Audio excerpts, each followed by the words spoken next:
Hello there, and welcome to Secretum Histories, where curiosity settles down beside you like an old friend, and ancient mysteries drift in and out of the quiet the way a tide moves across the shore. Tonight, we're taking a slow, unhurried look at a question as old as the first stories ever carved into clay and whispered over dying campfires. It's one of those ideas that seems too big, too unlikely, and yet somehow too persistent to ignore. The thought that a wandering world, a hidden planet, maybe even the one some call Nibiru, might have brushed close enough to Earth to send the oceans rising faster than whole civilizations could breathe. A flood so enormous, so devastating, that nearly every culture on the planet kept a memory of it alive. Not in the same place, not in the same time, not in the same words, and yet, somehow, always the same story. Before we wade into that deep water, though, I'd love to know something simple. Where are you listening from tonight? Maybe you're stretched out on the couch after a long day, or perhaps you're tucked into bed hoping this quiet corner of calm helps you drift a little easier. Whatever the hour is where you are, it's a good time to be here. If you find these slow journeys soothing or they help you unwind, I'd be grateful if you gave the video a like and maybe subscribed. It helps this cozy little space travel a bit farther, reaching others who might need the gentle company of a story that doesn't rush. Now don't worry, even though we're talking about floods and wandering planets, nothing tonight is meant to quicken your pulse. If anything, we're about to stroll through questions that have puzzled scholars, astronomers, storytellers, and nighttime thinkers for centuries. Questions that never need to be solved in one sitting. Questions you can fall asleep halfway through without missing anything important, because they'll be right here waiting for you again. So get comfortable, loosen your shoulders, and let your breath move at its own pace. We're going to drift into one of humanity's oldest memories, a memory that somehow exists everywhere at once, a memory of water rising, a memory of a sky that changed, a memory of the world almost starting over, and somewhere in the middle of it all a distant world with a long, slow path around the sun.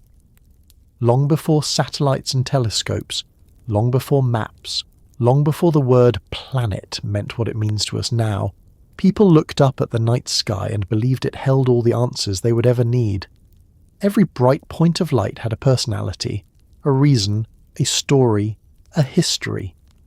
If the sky changed, then the world changed. If something strange moved across the heavens, people took note of it.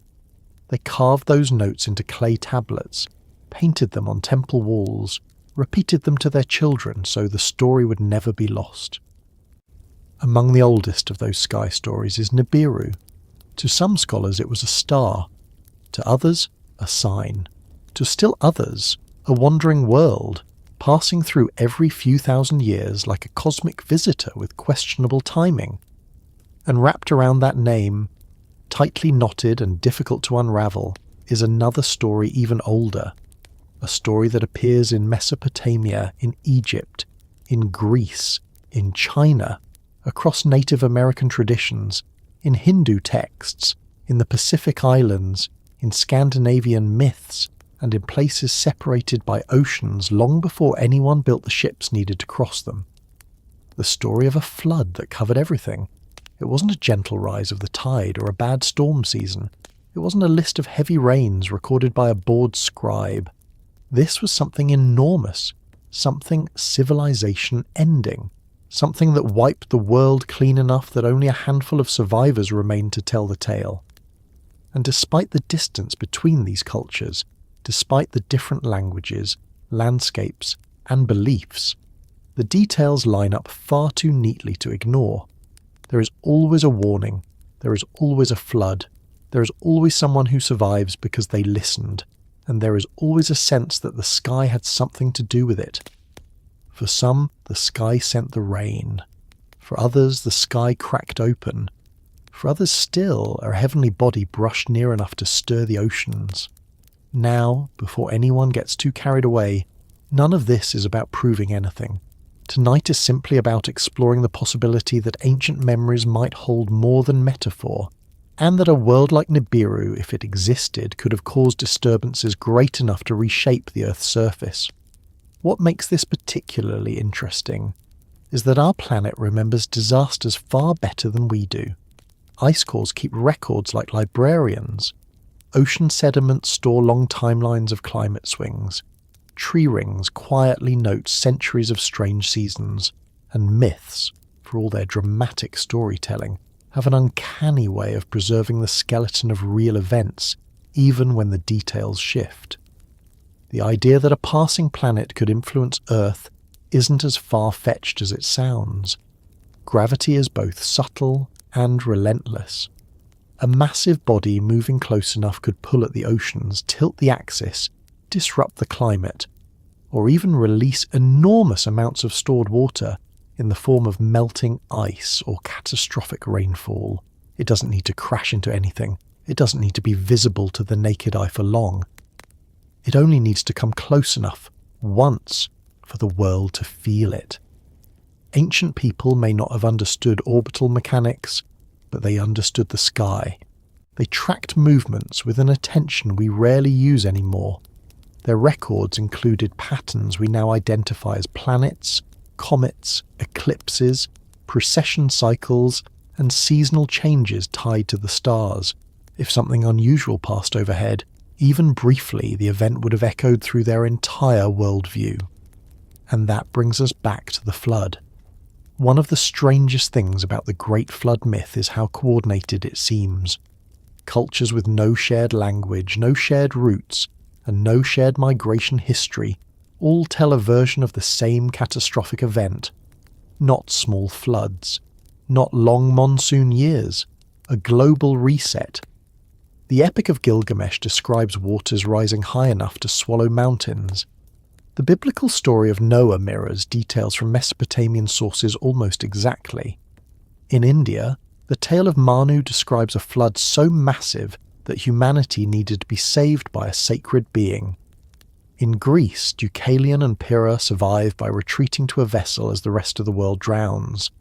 In China, the story of Gun and Yu tells of unstoppable waters that reshape the land. In Native American lore, the earth is cleansed by a deluge that forces people onto mountain peaks or into boats. In the Pacific Islands, flood stories are woven into cultural identity. In Scandinavia, the world is washed away before a new one rises. So many stories, so many places, so many echoes. This isn't the kind of thing that happens by coincidence. Floods are common, of course, but floods of this magnitude are not. For so many cultures to preserve a matching memory, something extraordinary had to have taken place, something vast enough to leave a mark on the entire world, something powerful enough to make the ocean behave like an animal breaking free from its cage. Some researchers point to the end of the last ice age, when huge glacial lakes broke loose and surged across continents. Others point to rapid climate shifts caused by volcanic eruptions or asteroid impacts. And then there are those who think a passing planet could have tugged at Earth's climate system, pulling the delicate balance of ice, heat, and ocean currents into chaos. Nibiru, in this sense, isn't an invention of modern internet rumour. The concept of a crossing world, a wandering object with a long and mysterious orbit, has been around for thousands of years. The name appears in ancient Mesopotamian texts that reference unusual celestial alignments and a star or planet associated with upheaval. Whether that meant an actual planet or something symbolic is still debated, but the connection between sky events and earthly disasters was very real to the people who recorded them. And while modern astronomers tend to roll their eyes at the idea of a rogue world swinging near Earth every few thousand years, they do acknowledge that our solar system has hosted many wandering bodies. Some were captured, some were ejected, some passed through briefly, and some left scars we still see on the Moon, Mars and Mercury. Even today, researchers are still searching for a large planet far beyond Neptune, often called Planet 9. Its existence isn't confirmed, but the gravitational behaviour of distant objects suggests something is out there. Something massive, something slow, something that doesn't care about our definitions or comfort. If such an object exists now, who's to say others didn't exist long before we started keeping accurate records? As we move forward, we'll take our time exploring the pieces of this puzzle, the ancient flood stories, the astronomical possibilities, the geological clues, and the long echo of human memory. There's no rush, no need to solve anything all at once, just steady curiosity, the kind that helps the mind settle while it wanders. So, let's continue drifting through the deep past. Because somewhere between clay tablets, rising oceans, and a wandering world, there might be a thread tying everything together, and we're just beginning to follow it. When people think about the ancient world, they often picture deserts, temples, stone ruins, or quiet villages scattered along wide rivers. But if you go far enough back, long before writing took hold, before cities rose, before knowledge settled into reliable shapes, the world was a place where the most powerful truths weren't written down at all. They were told in stories, repeated by memory, shaped by experience, and passed from one generation to the next with a seriousness that came from living close to nature. And in those early stories, one force appeared again and again, stronger than wind, older than kings, more feared than any enemy. Water. Not the familiar kind that fills jars or flows in streams. The kind that arrives without warning. The kind that takes the land, the animals, the homes, the people. The kind that does not stop when people shout at it or pray at it or climb to higher ground. For those early humans, water was both life and danger. It grew the food, filled the fishing nets, and carved out the lands where people lived. But it also held the power to erase everything. That fear shaped their earliest attempts to make sense of the world. Long before there were words to describe oceans rising or rivers bursting, before numbers were used to measure rainfall or tides, communities relied on observation. They watched the skies, listened to the winds, followed the birds, learned the habits of rivers, and memorized the behaviors of storms. These weren't scientific studies in the modern sense, but they were scientific in spirit. Survival depended on understanding patterns, even if those patterns were wrapped in myth. In those earliest ages when the world felt larger because knowledge travelled slowly, people learned to explain harsh events using the tools they had: memory, imagination, comparison, and the need to find meaning in what they could not control. When the rains fell harder than anything they had seen, when rivers spilled into plains, when storms raged for days, the stories formed not as metaphors, but as attempts to describe something real. People didn't create myths because they loved fiction. They created them because they needed explanations to pass down, something sturdy enough to help the next generation survive what they had lived through. In place after place, separated by mountains, deserts, oceans, and centuries, people told stories of a great flood. Some described it as punishment, others as cleansing, others as an accident, the kind nature makes when too much builds up and release becomes inevitable. But the common thread was always the same. Water came. It covered everything. Only a few survived. This shared memory, scattered across continents, begins to look less like imagination and more like a historical echo. A memory of something so significant that no small story could carry it.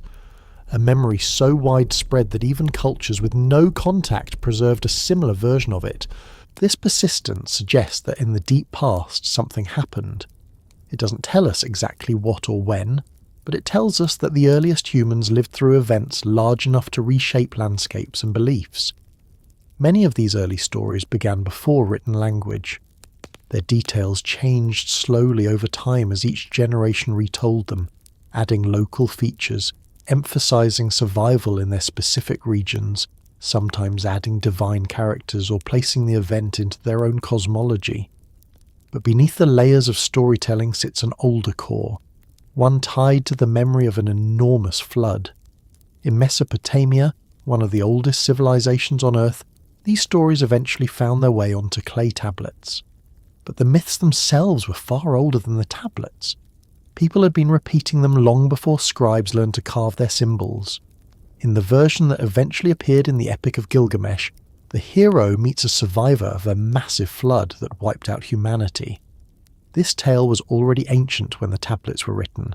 Archaeologists have traced its roots deeper and deeper, finding older versions each time, which suggests that even the earliest written forms were retelling of something older still. The Sumerians, who lived in a region defined by rivers prone to unpredictable flooding, treated the flood story as part of their understanding of how the world had once changed. They didn't treat it as a metaphor, they treated it as a real event. Their king lists even placed the reigns of rulers before and after the flood, as if they were recording history, not imagination. Whether they were correct about the specifics or not, the fact that they saw the flood as a dividing line between epochs is important. Something had convinced them that the world had been reset. Far from Mesopotamia, similar ideas appear in other early cultures. In ancient India, early versions of the story of Manu describe a flood so great that the world nearly vanished beneath it. The details shift across versions, but the central event remains. Water rises. It does not stop. A survivor escapes. The world begins again. In early Greek stories, water does the same thing. The world is submerged. Only a few escape. Land appears slowly again as the waters recede. The same structure, the same scale, the same destructive power. Indigenous people across North America kept their own versions, some simpler, some more elaborate, all describing waters rising rapidly and forcing people, animals or sacred beings to flee. The stories differ in tone, but not in the magnitude of the event. For them, the flood was not an invention. It was a memory. In early Chinese traditions, great floods appear in the earliest records of dynasties, sometimes linked to heroes tasked with controlling waters that refuse to recede. The scale of these events suggests more than seasonal flooding. It suggests a cataclysm that left deep marks on the land and its people. When people in the Pacific Islands spoke of floods, their stories had the same structure, even though those islands were isolated for thousands of years. When people in South America described world-changing waters, their stories also aligned. The patterns repeat across continents that had no contact until many millennia later. This widespread consistency raises a question. How could so many cultures, separated by vast distances and separated by time, all remember an event of the same kind? If the stories were simple explanations for local disasters, they would differ more, but they do not. They match in scale. They match in the suddenness of the event.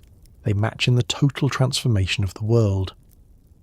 This suggests that the earliest humans may have witnessed a period in Earth's history marked by rapid and extreme changes in water systems. These could have been caused by melting ice sheets, sudden releases of glacial lakes, shifting rainfall patterns, or geological activity that disrupted coastlines. All of these are plausible, but some researchers explore another possibility, that a celestial event may have triggered or intensified these conditions. In early eras, people did not separate the sky from the land the way modern science does. To them, the two were connected. If the sky changed, the world changed.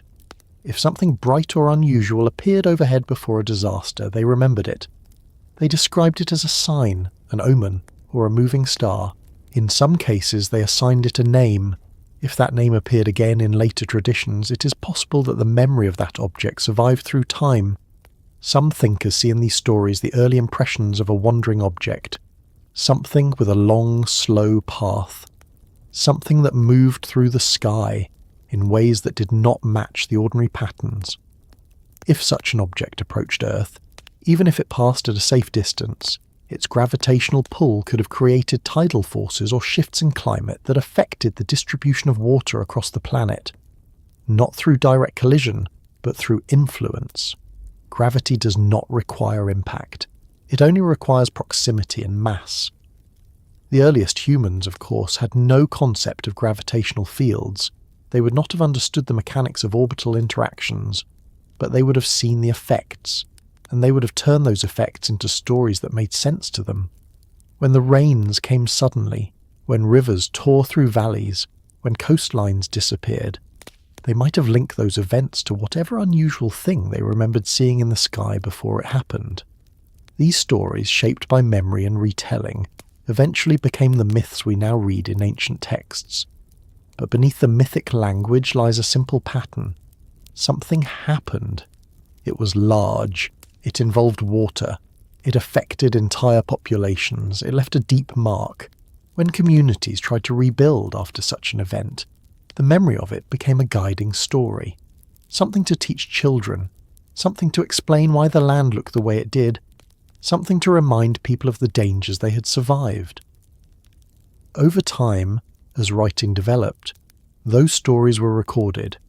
They took on new layers as religions shaped them and as societies changed. But the foundation remained the same, and that foundation goes back to a time when the world had no written records, no carved stones marking the centuries, no calendars dividing time. It goes back to a time when people relied on stories to hold on to the past. Stories were their timelines, their warnings, and their way of making sense of overwhelming events. This period, when myths first learned to speak of water, marks the moment when memory transitioned into narrative. It marks the beginning of humanity's attempt to document disaster. It marks the point when survival, observation, and imagination combined into history told through spoken tradition. And it marks the moment when the flood story first took shape, not as a fantasy, but as a record of something that happened before anyone had the tools to measure it. These early stories would later evolve into the flood accounts we recognize today. Some became religious texts, some remained folklore, some were lost until archaeologists uncovered them. But all of them trace back to a time when the world was young and humanity was still learning how to describe the forces that shaped its fate. As we move forward, we'll explore how these stories began to connect with early observations of the sky, and how the memory of a wandering world might have blended with the memory of rising waters. Because in the deep layers of these myths, the links between sky and sea often run side by side, forming a picture that becomes clearer the longer we look at it. When people in the ancient world looked up at the night sky, they weren't doing it casually. They weren't glancing at it between busy tasks or checking it the way we check a screen. They watched it because the sky was their clock, their calendar, their map, and sometimes the only reliable guide they had. Every shift in the heavens meant something. If a new star appeared, if a bright object moved in a way no one had seen before, or if patterns changed too quickly, the event carried weight. The world above was a place of signals, and people took those signals seriously. In many early cultures, unusual objects or movements in the sky became part of the stories that explained how the universe worked. These weren't just decorative myths. They were attempts to understand the world using the best tools available at the time: observation, memory, and interpretation. When something unfamiliar appeared overhead, people remembered it. They described it. They tied it to events that happened on the ground. And if the event was impactful enough, it became the seed of a story repeated for thousands of years. This is the context in which Nibiru first enters human history, not as an internet theory or a modern idea, but as a word found in some of the oldest written sources in existence. Clay tablets from Mesopotamia mention a celestial body associated with crossing or transition. The word itself carries meanings related to this movement: a crossing point, a path, a transition. These descriptions were part astronomical, part symbolic, and part observational. People saw something move in ways that didn't match the ordinary behaviour of the known planets. They recorded what they saw the best way they could. In some texts, Nibiru appears as a star. In others, a planet. In still others, a marker of celestial events. These differences might seem contradictory at first, but they're not unusual for early astronomy. Without telescopes, without precise instruments, categories were fluid. If an object was bright one year and dim the next, it might be described differently by different generations. If its position shifted compared to familiar constellations, it might be given a special name, and if it appeared irregularly, it would stand out even more. To early skywatchers, the predictable planets like Venus or Jupiter weren't mysteries. Their motions followed recognizable patterns, but something with a long orbit, something that appeared only after many lifetimes, or moved slowly enough to confuse even the most careful observers, would attract attention. That attention could easily turn into myth, not in the sense of invention, but in the sense of meaning. People needed explanations for what they were seeing, and they built those explanations from the fragments of knowledge available to them. Mesopotamian astronomers were among the most advanced in the ancient world. They tracked planetary movements with remarkable accuracy, recorded eclipses, noted irregularities, and created catalogues that served as the foundation for later astronomy. If something in the sky behaved strangely, they were the ones most likely to notice. And when they used a specific term like Nibiru to describe a recurring but unusual celestial presence, the idea took hold. In early texts, Nibiru is sometimes linked to Marduk, a major deity. But this doesn't automatically make the object mythological. Early cultures often attached gods to planets they could see. Venus became associated with Ishtar, Jupiter with Marduk, Saturn with Ninurta. The presence of a god's name didn't make the planet imaginary. It simply reflected the culture's habit of assigning divine roles to prominent objects in the sky. So if Nibiru was occasionally described as a divine aspect of Marduk, that doesn't tell us whether the object was literal or symbolic. It only tells us how people interpreted it. What makes the references to Nibiru particularly interesting is the emphasis on crossing, not simply movement, but a distinct kind of motion, something that shifts from one region of the sky to another, something that marks a transition or divides seasons, something that appears when something significant is happening. The text rarely gives specific instructions or detailed observations, but the repeated use of the crossing idea suggests that ancient observers noticed an object whose movements were different enough to earn a unique designation. Later, scholars tried to identify this object with known planets like Jupiter or Mercury, or with certain stars that played important roles in navigation or seasonal tracking. In some contexts, those identifications make sense, in others, less so. That inconsistency is part of what keeps Nibiru interesting. It's not locked to one explanation. It shifts depending on the text, the era, and the astronomical understanding of the time. An object with an extremely long orbit, or one whose visibility changed drastically depending on position, would easily fit into this category. To some generations it might have resembled a star, to others a planet, to others still something entirely unique. If Nibiru did refer to a literal celestial body, one possibility is that it wasn't always visible. Some planets or large objects in highly elongated orbits spend most of their time far from the sun, too faint to detect without modern technology. When they approach the inner solar system, they become brighter and easier to observe. If such an object entered the inner regions only once every few thousand years, ancient astronomers might have recorded its appearance only occasionally. Those rare appearances, spaced centuries apart, could explain why some references seem disconnected or conflicting. People recorded what they saw, but they may not have seen it often enough to identify a consistent pattern. Objects with extremely long orbits aren't hypothetical.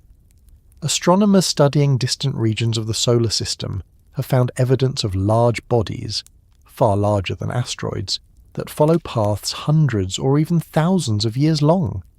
Some are nearly invisible unless they happen to reflect sunlight at the right angle. Some never come anywhere near Earth. Others may have passed closer in the distant past, their orbits altered by interactions with larger planets, or by the slow drift that affects distant objects over time. If such a body had an orbit that intersected or approached the path of known planets, ancient observers would have considered it unusual. They would have used special terms, linked it to gods, and recorded its arrival with more intensity than their notes on predictable planets. To them, something rare was something meaningful, and meaning tended to become myth. These early perceptions might explain why the memory of Nibiru blended with accounts of significant events on Earth.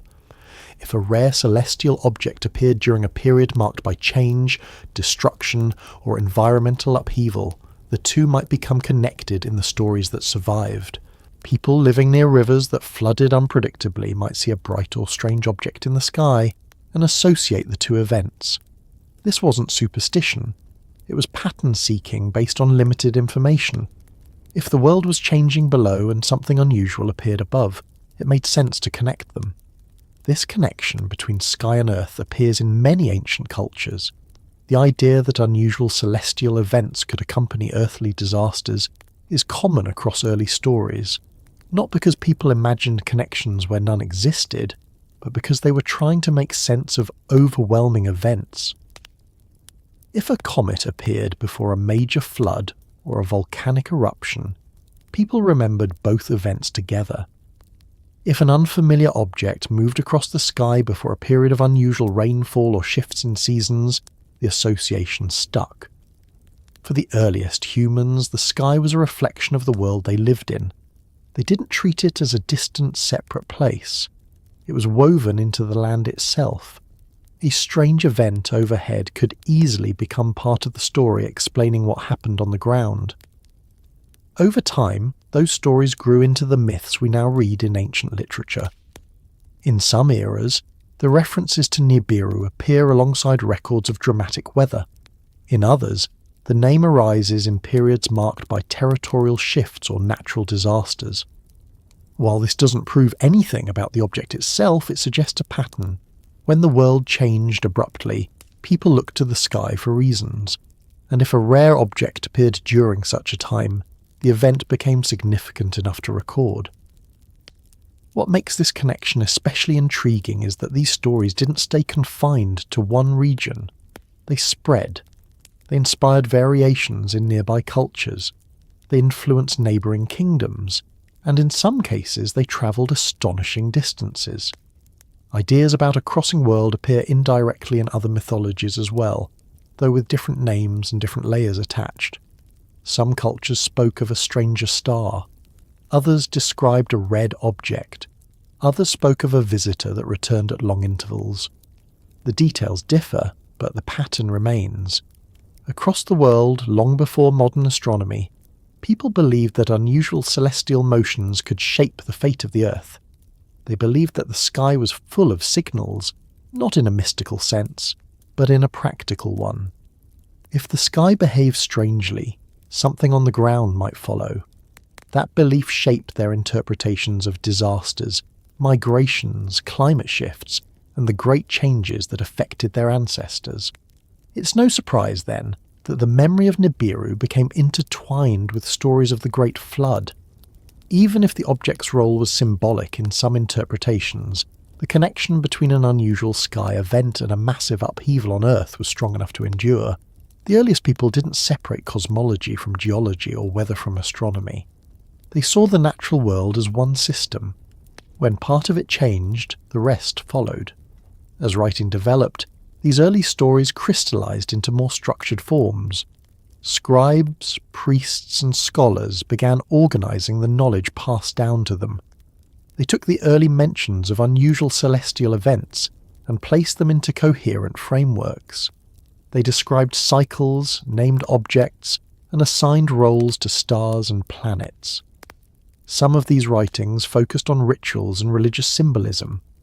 Others were surprisingly technical, listing observations of planetary movements and creating early models of the cosmos. Within these growing bodies of knowledge, Nibiru retained its connection to crossing, transition, and unusual movement. Whether symbolic or observational, the term survived for centuries. That longevity suggests it wasn't a casual detail. It meant something important, something that later generations felt compelled to preserve, even if they no longer saw the object that inspired the term. When modern scholars encountered these references, they tried to interpret the word through the lens of known astronomy. Some identified it with Jupiter, others with specific stars, still others with broader seasonal markers. Each interpretation explains part of the evidence, but not all of it. That gap leaves room for the possibility that Nibiru referred to something less familiar, something that didn't behave like the predictable planets, something that may have appeared only rarely. This persistent ambiguity is part of what keeps the idea alive, not as a prediction, not as a certainty, but as a thread woven through some of the oldest stories humanity has ever recorded.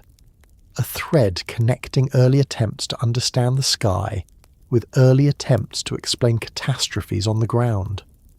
As we continue, we'll start looking more closely at how ancient cultures interpreted these unusual sky events, and how those interpretations became linked with one of the most widespread memories in human history, the flood that nearly erased the world.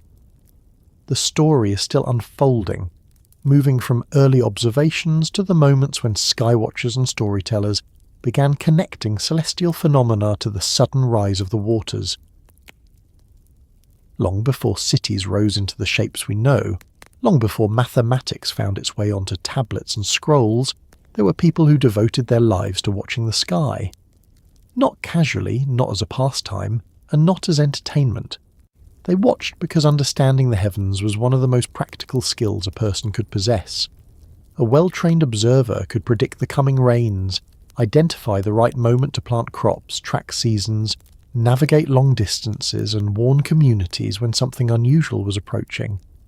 For ancient people, the sky wasn't a distant backdrop. It was a living system, a source of information that could make the difference between thriving and struggling. In every region of the world, there were specialists who took this responsibility seriously. They were the earliest astronomers, though they wouldn't have used that word. They were priests, scholars, navigators, storytellers, elders, and people whose sharp memories made them valuable to their communities. Their work involved watching night after night, memorizing positions of stars, noting the rise and fall of certain objects, and comparing what they saw to what their ancestors had recorded. This attention wasn't driven by curiosity alone, it was driven by necessity. When you live in a world without electric lights, without digital calendars, without satellite weather forecasts, and without artificial boundaries between daily life and natural cycles, the sky becomes a guidebook. Every shift is meaningful. Every bright newcomer, every dimming star, every wandering object holds purpose. It was in this environment of constant observation that the earliest warnings were formed. People didn't wait for disasters to happen before trying to explain them. They looked for patterns that might help them avoid danger in the first place. If a certain star rose at a particular time of year, they knew floods might follow. If a bright object crossed a familiar path, they took it seriously. If something appeared that no one could explain, they didn't dismiss it. They examined it, discussed it, and passed the observations down through stories and rituals. In places like Mesopotamia, the people who watched the sky built entire systems around their knowledge. They kept long records of star positions, planetary motions, eclipses, and irregular events. These records weren't just lists, they were tools for prediction. Scribes could look at what had come before and estimate what might come next. The idea that the sky held signs wasn't superstition. It was the result of careful tracking across many generations. Over time, these observers noticed that certain patterns repeated while others didn't. The predictable motions of Venus, Jupiter, and other planets made them reliable markers. But there were also events that didn't fit. Bright objects that flared briefly and disappeared, streaks of light with long tails, stars that shifted position or brightness, and in rare cases something that moved in ways that earned special names. These skywatchers were not alone in their careful observations. Across the world, other cultures did similar work, each in their own way. In Egypt, priests recorded rising and setting stars to track the annual flooding of the Nile. They knew that certain stars appearing at dawn meant the river would rise soon. Their calendars revolved around this event, and their temples were aligned with astronomical points that marked the beginning of important cycles. Watching the sky was not optional. It was essential for survival, especially in a place where the river's behaviour defined the entire landscape. In China, observers created some of the oldest, continuous astronomical records known. They noted comets, novas, irregular planetary motion, and unusual sky events with remarkable precision. Their early writings describe bright objects appearing suddenly, disappearing quickly, or behaving in ways that did not match the familiar cycles. These observations were preserved in imperial archives, where generations of scholars compared new events to old ones.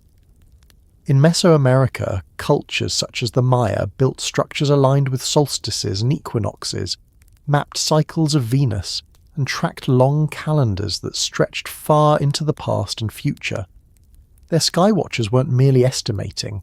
They built entire systems based on long cycles that connected cosmic patterns to earthly rhythms. In Polynesia, navigators read the sky to travel across immense distances.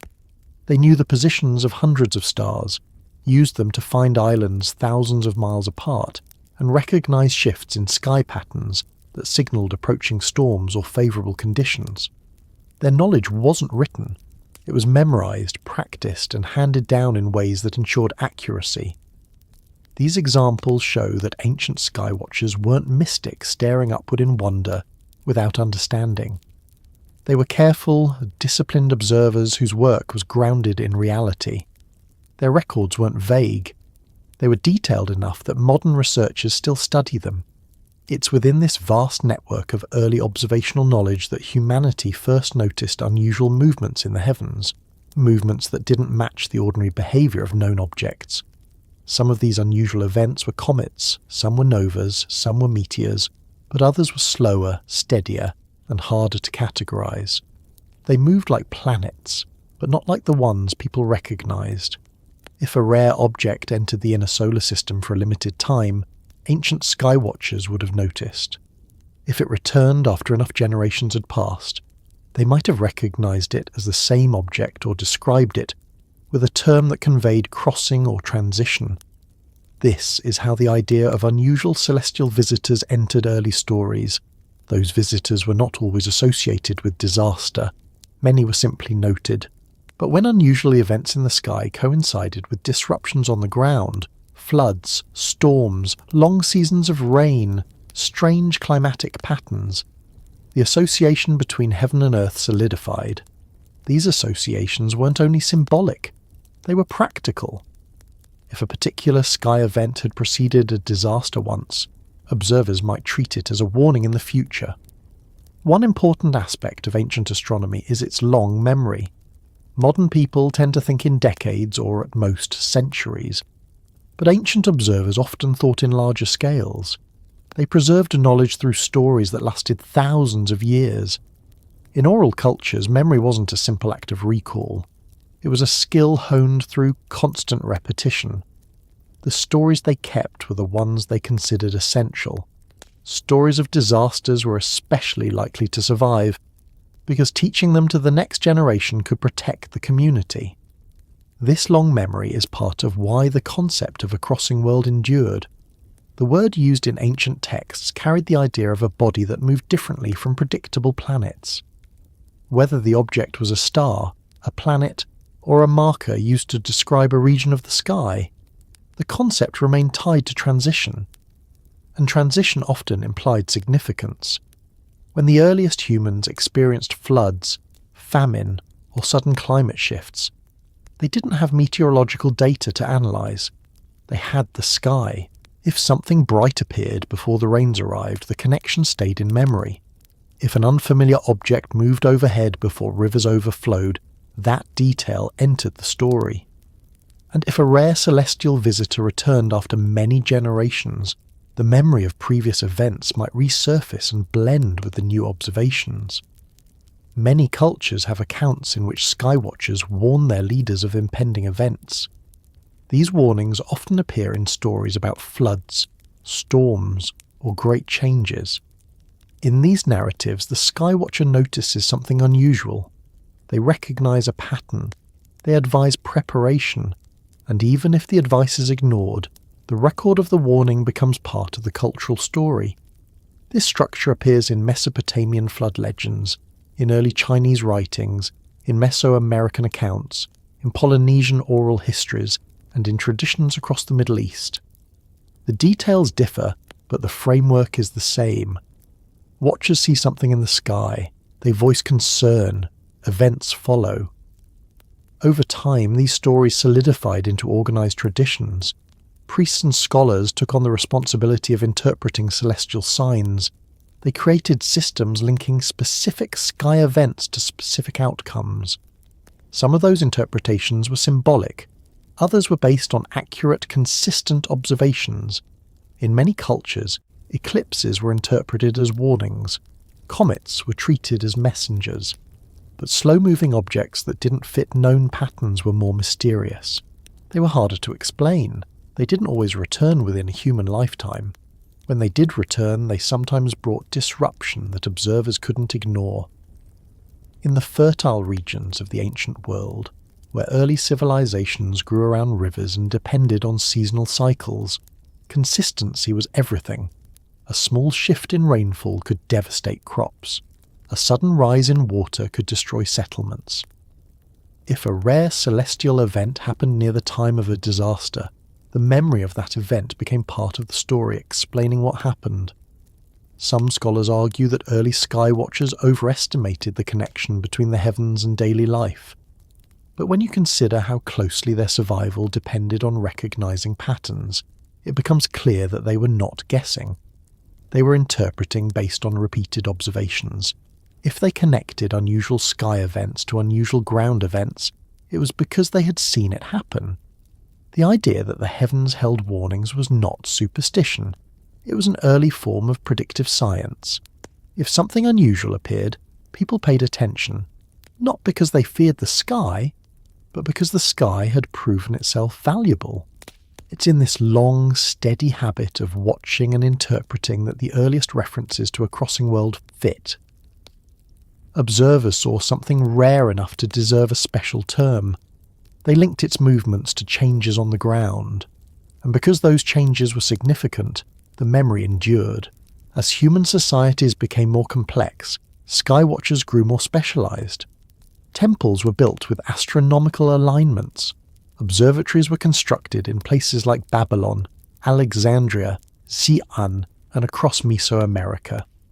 Astronomers became trusted advisors to rulers. Their warnings could influence decisions about planting, warfare, migration, or construction. In this atmosphere of careful record-keeping and interpretation, the memory of unusual celestial objects survived far longer than any individual observer. Generations of sky watchers passed down their knowledge with precision.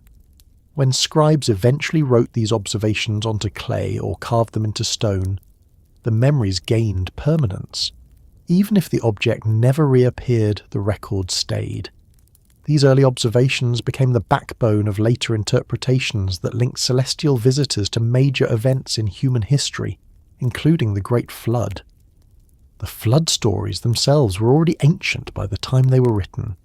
If they included references to unusual sky behavior, those references came from memories preserved across countless generations. This long chain of observation and storytelling reveals a simple pattern. Ancient people didn't ignore the sky. They didn't misunderstand it. They didn't invent meaning without reason. They watched it carefully, recorded what they saw, and passed those records to their descendants. If something unusual appeared, they noticed. If it returned, they remembered. If a major event followed, they connected the two, not carelessly, but because they had seen patterns that mattered. As we continue, we'll follow how these careful observations began to influence the earliest flood accounts, and how communities linked the rise of the waters to what they saw above. The next layers of the story moved deeper into the moments when the sky changed, rivers swelled, and people began recording more than just patterns. They began recording experiences that would shape human memory for millennia. When people today think about ancient floods, they often imagine a single legendary event tied to one culture or one story. But if you look closely at the world's earliest records, a much larger pattern emerges. Nearly every ancient civilization, no matter where it lived or how its society formed, had a memory of waters rising in ways that reshaped their world. Not seasonal floods, not long rainy periods. Events so large, so disruptive, and so far-reaching that entire landscapes changed.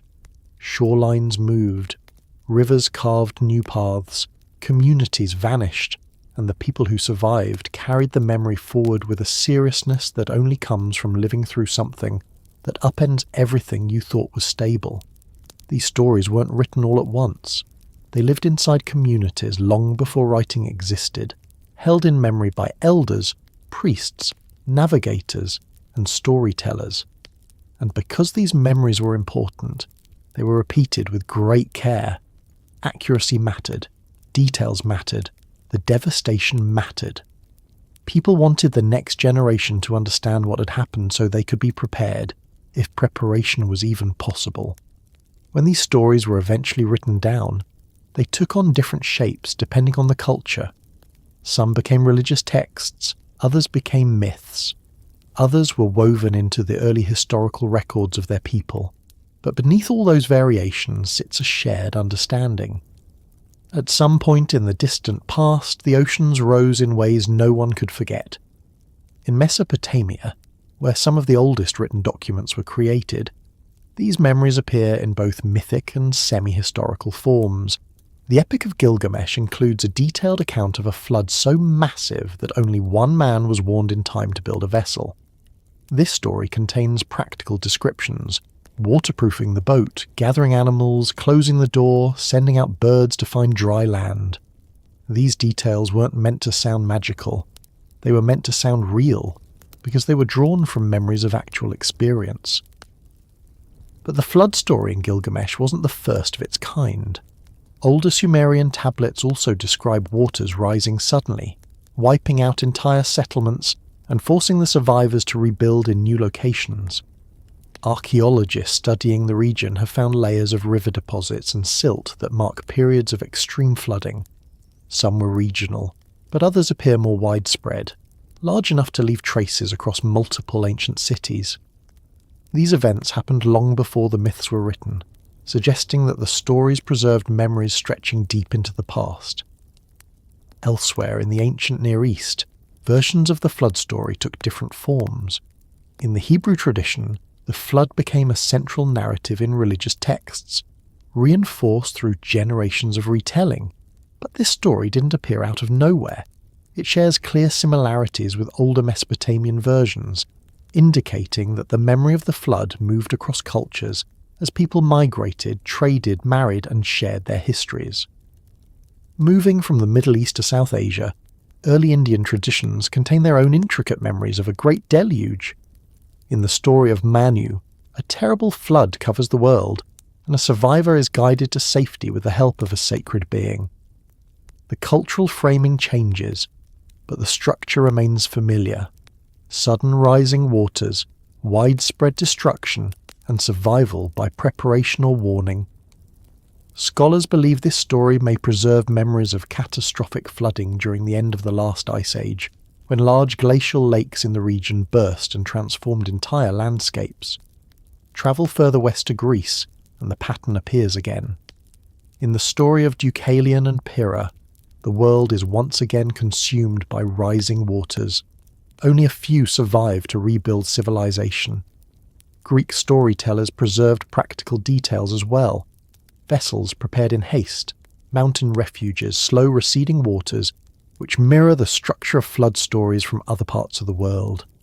The same is true in early Chinese traditions.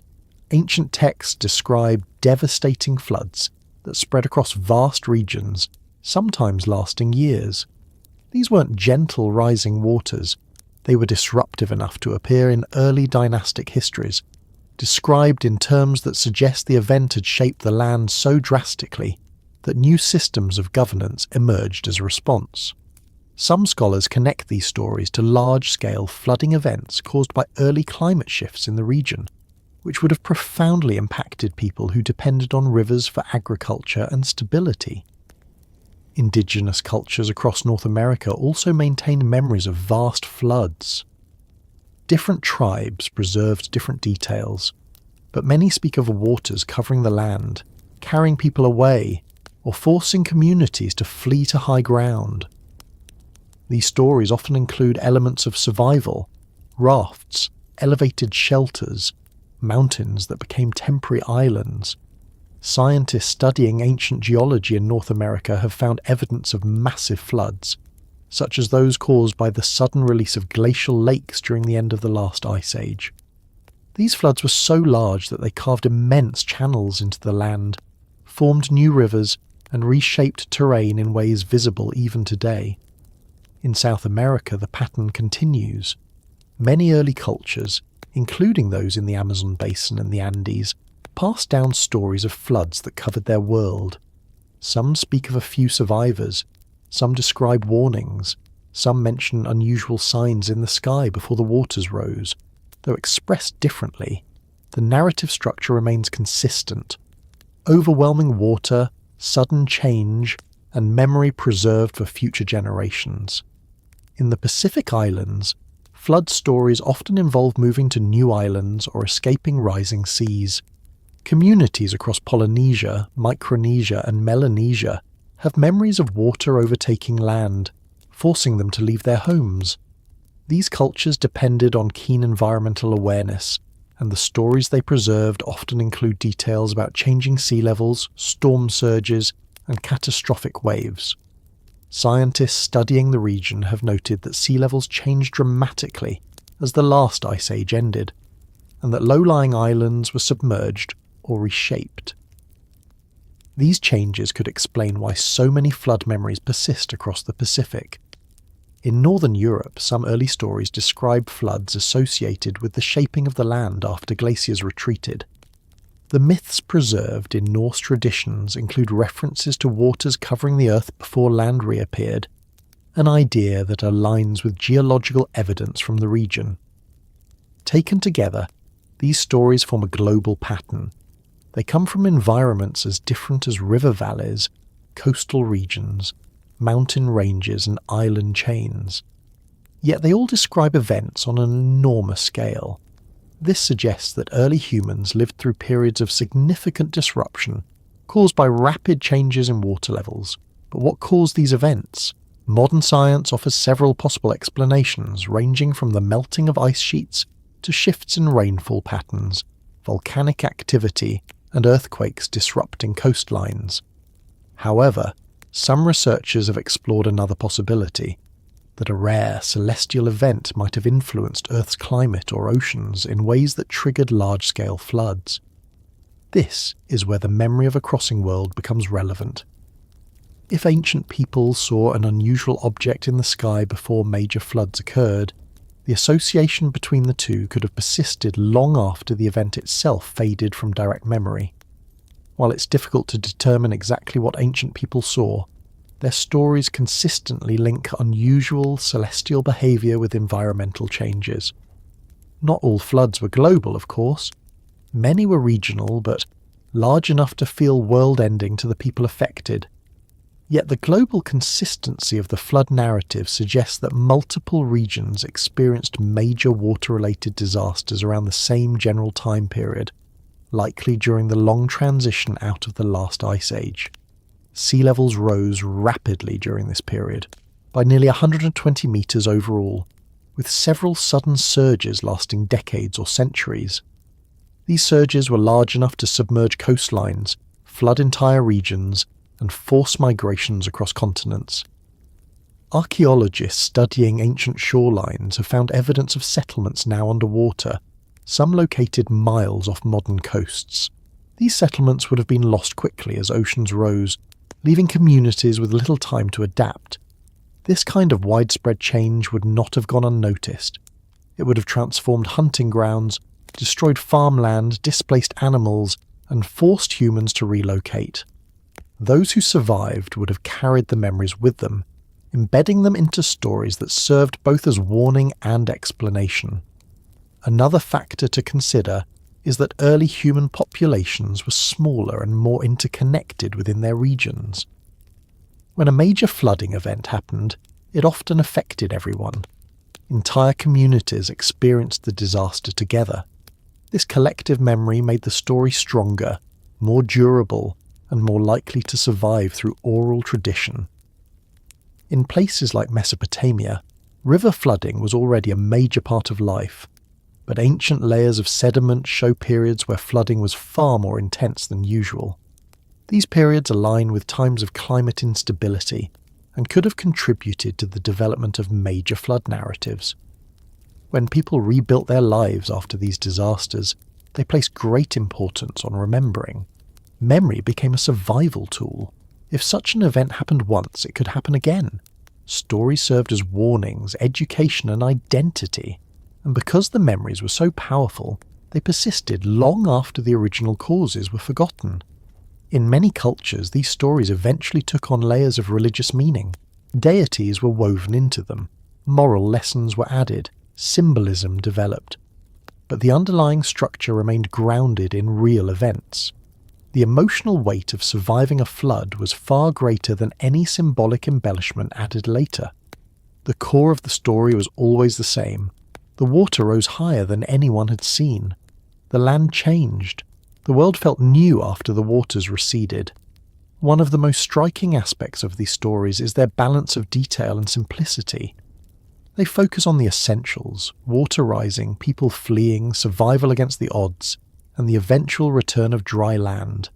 These details appear again and again across cultures, suggesting that the memory of catastrophic flooding may have been deeply imprinted in the collective mind of humanity. What the ancient flood stories show is not the imagination of disconnected cultures, but the shared memory of a species that lived through dramatic environmental changes. These memories shaped the earliest human traditions, influenced settlement patterns, and became foundational stories in many religions. They also remind us how closely our ancestors watched the world around them, how carefully they observed changes in the sky and sea, and how seriously they took their responsibility to remember. As we continue, we move from these memories of rising waters to the question of why these events were so widespread, and what role, if any, an unusual celestial visitor might have played in shaping the floods that civilizations refused to forget. The next part explores how researchers began comparing ancient accounts with geological and astronomical evidence, following the threads that connect myth, memory, and the possibility of a world that crossed paths with Earth. When people today imagine ancient astronomers, they often think of quiet figures standing on rooftops or temple platforms, gazing upward with an expression of calm certainty. But the truth is more practical. These early observers were not detached from the world. They were deeply involved in the daily survival of their communities. Their work allowed societies to plant at the right time, prepare for floods, predict seasonal changes, and navigate long distances. Astronomy wasn't a specialized hobby. It was a core element of how civilizations functioned. The stars were a map. The planets were markers. The moon was a dependable timer. And anything unusual in the sky was something to pay attention to because unusual events could signal unusual times. It was in this careful environment of observation that ancient astronomers first began to record more than predictable cycles. They noted the wandering stars, the planets, whose paths drifted from the fixed star background. They tracked eclipses, comets, novas, and irregularities in the night sky. Every deviation had meaning, and when something appeared that didn't fit the familiar patterns, they didn't forget it, they wrote it down. This is where the earliest tablets become important. In Mesopotamia, scribes used clay to preserve knowledge in a durable, permanent form.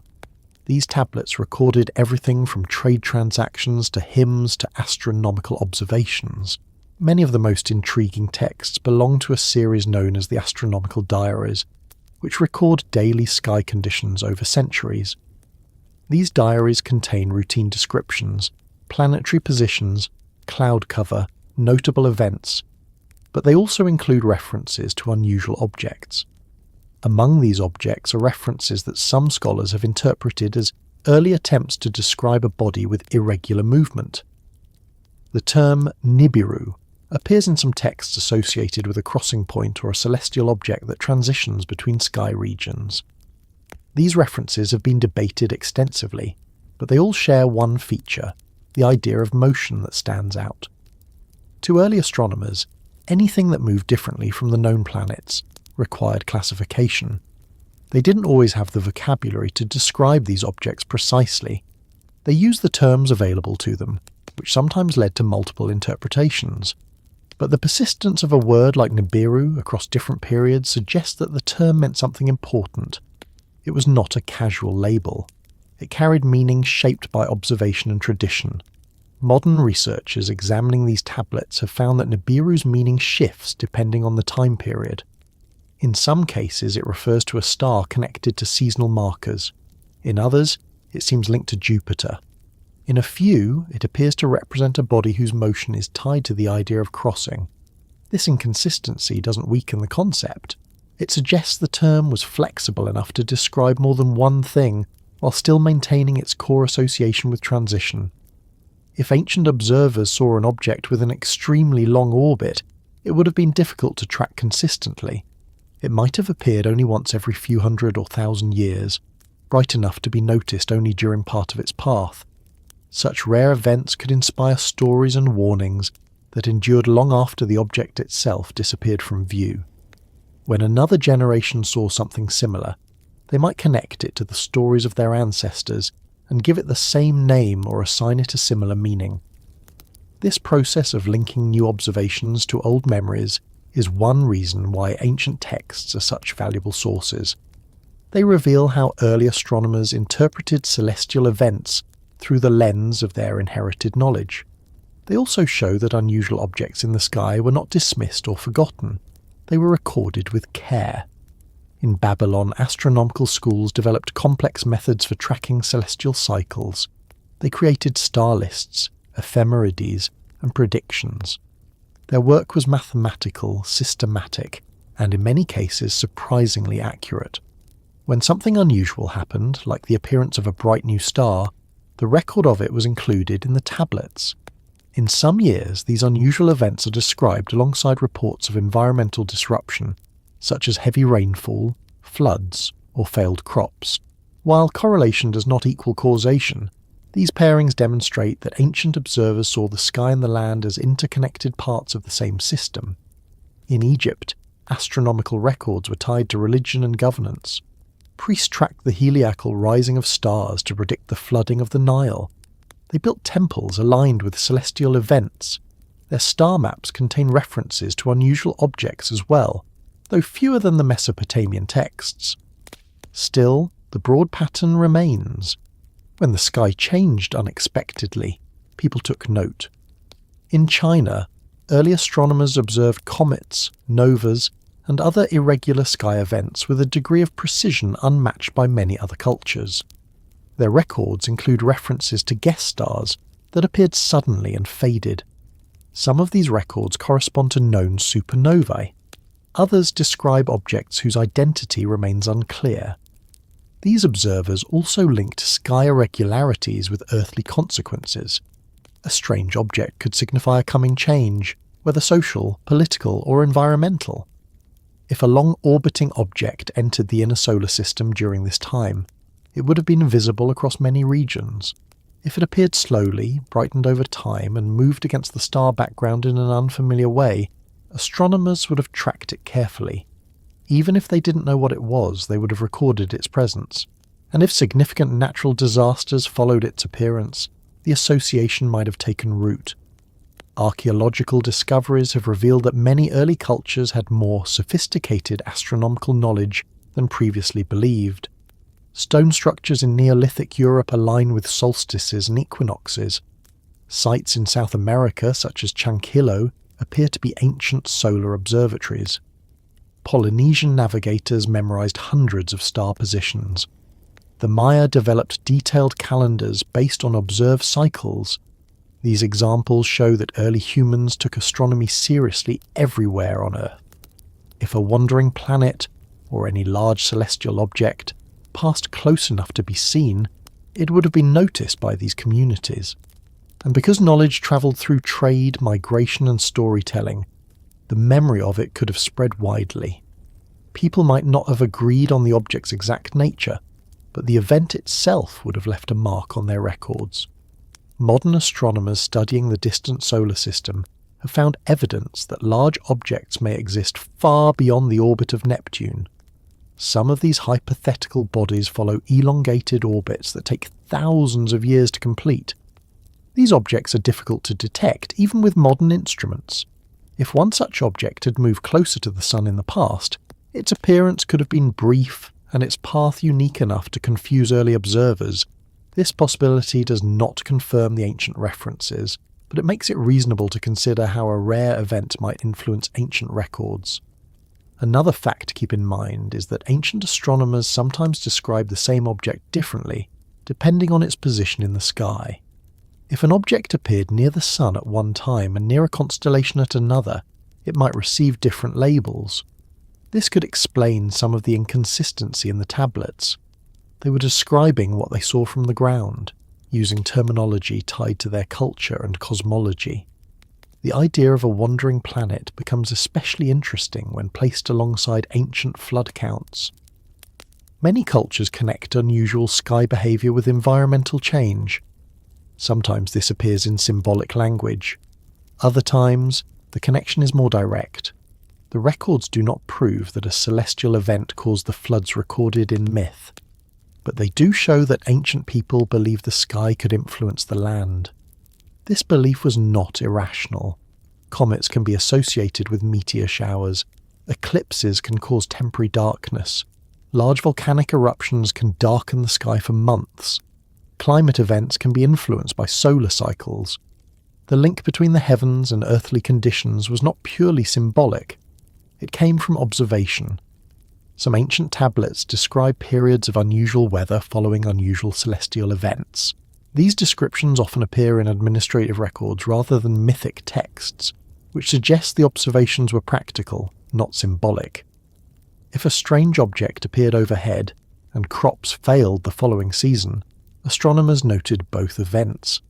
They didn't need to understand the mechanism, they only needed to record the pattern. As centuries passed, these patterns shaped the stories cultures told. Myths emerged not out of fantasy, but out of attempts to make sense of real experiences.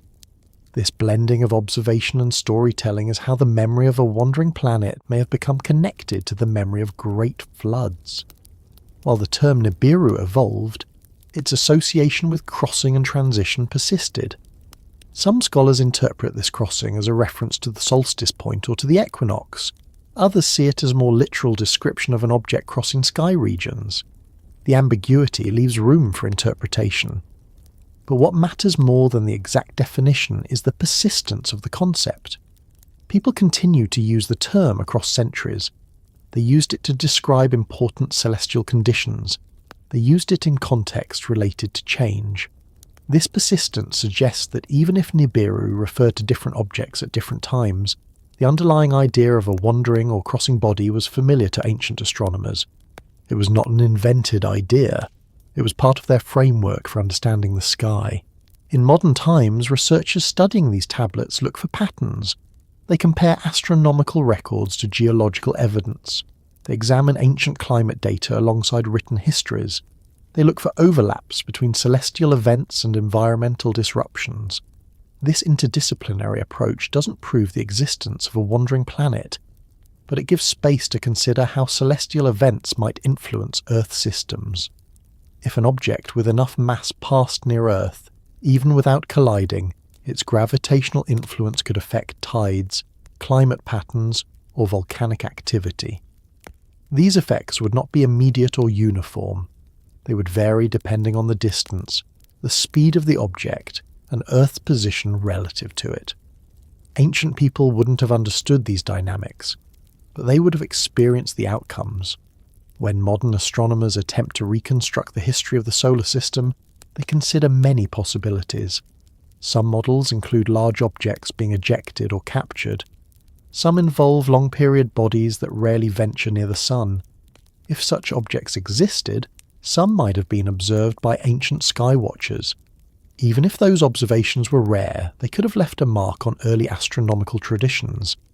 This blending of tablets, observation, memory, and myth is part of why the search for a wandering planet continues to fascinate researchers, not because the ancient texts provide definitive proof, but because they offer clues about how early humans interacted with the world above them. These clues encourage modern thinkers to consider possibilities beyond the familiar. As we move forward, we begin to see how these ancient observations intersect with scientific models of large-scale environmental change. The next part explores how gravitational forces, orbital mechanics, and Earth's delicate systems might respond to the presence of a massive body passing through the solar system. This brings us closer to understanding how the memory of a flood and the memory of a wandering world might have become intertwined in the stories the ancients refused to forget. When people hear the idea that a passing world might influence the Earth, their minds often jump to dramatic images of collisions, fire, or sudden destruction. But the science behind gravitational interaction is far more subtle and far more patient. Cosmic forces don't need explosions or impacts to reshape a planet. They only need mass, distance, and time. And in the long history of the solar system, objects have passed near our world often enough that astronomers today can trace the fingerprints of ancient encounters in the motions of planets, the tilt of axes, the behaviours of comets, and the patterns left in the outer solar debris fields. If a large wandering planet ever moved through the inner solar system, even briefly, its influence wouldn't have needed to be violent. It could have been quiet, slow, gradual at first, but powerful enough to disrupt Earth's balance of water, climate, ice, and seasonal rhythms. The question, then, isn't whether a passing world could stir the seas. The question is how such an event would unfold, what mechanisms would be involved, and whether the effects would be large enough for ancient humans to witness and remember. To explore that, we need to look closely at the mechanics of gravitational influence. Not the dramatic kind from movies, but the real kind that shapes tides every day. The Moon, small compared to Earth, manages to move entire oceans through tidal forces. It doesn't collide with anything. It doesn't need to. Its gravity pulls on the oceans, lifts them and shifts them, creating waves that wrap around continents. Now imagine something larger, much larger than our Moon, something closer to the size of the outer planets, or even a small gas giant. If such a body came near Earth, not close enough to hit, just close enough to exert a noticeable pull, the oceans would respond immediately. Tides would increase, coastal regions would see water levels rise, storm surges would gain strength. Even if the object moved quickly, its influence would still leave a mark. A passing planet doesn't need to be extremely close to have an effect. The Moon is about 380,000 kilometres away, and still exerts enough gravitational pull to lift oceans by several feet. A planet several times more massive than the Moon, passing even at a greater distance, could alter tides on a scale far larger than anything humans have recorded in modern times. But tides aren't the only thing that would shift. Earth's rotation could be altered slightly. A change in rotation speed or axis tilt, even a small one, would produce large-scale consequences. Seasons could shift abruptly. Weather patterns could change. Ice sheets could destabilize. A rapid change in temperature or pressure systems could lead to intense storms or prolonged rainfall. And when atmospheric circulation patterns change on a global scale, entire climates can be reshaped. If such a sequence of events happened thousands of years ago, people living at the time wouldn't have understood the mechanics behind it. They wouldn't have known about orbital calculations or axial tilt, but they would have seen the skies change. They would have seen clouds gathering in unfamiliar formations. They would have felt temperature shifts, winds that didn't behave normally, and rain patterns that didn't follow seasonal expectations. And if the effects were strong enough, they would have watched rivers swell, lakes overflow, and coastlines recede beneath rising waters. Something else to consider is the effect on tectonics. The Earth's crust floats on molten layers that respond to pressure changes. A large gravitational influence could place new stresses on tectonic plates. Those stresses, combined with pre-existing weaknesses, might trigger earthquakes, volcanic eruptions, or sudden release events like glacial outbursts. These eruptions could melt ice rapidly or change the flow of rivers. When an entire system is delicately balanced, even a small external push can trigger a cascade. Modern scientists have studied how gravitational interactions shape the outer solar system. They found patterns showing that objects billions of kilometers away can influence one another. Large bodies can shepherd smaller ones, redirect comet paths, and even eject objects entirely from the solar system.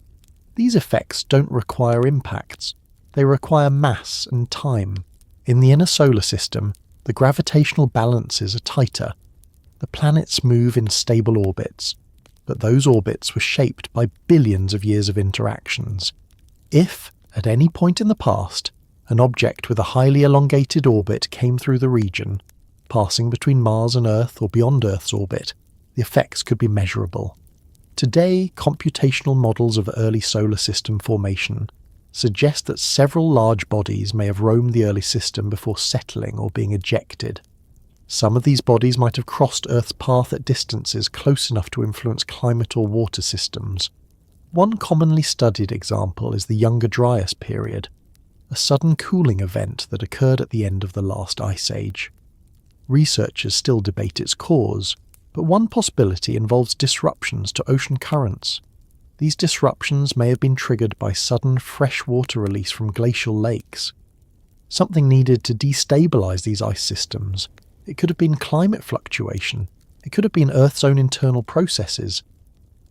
But some scientists have explored external triggers as well, including the influence of a passing body.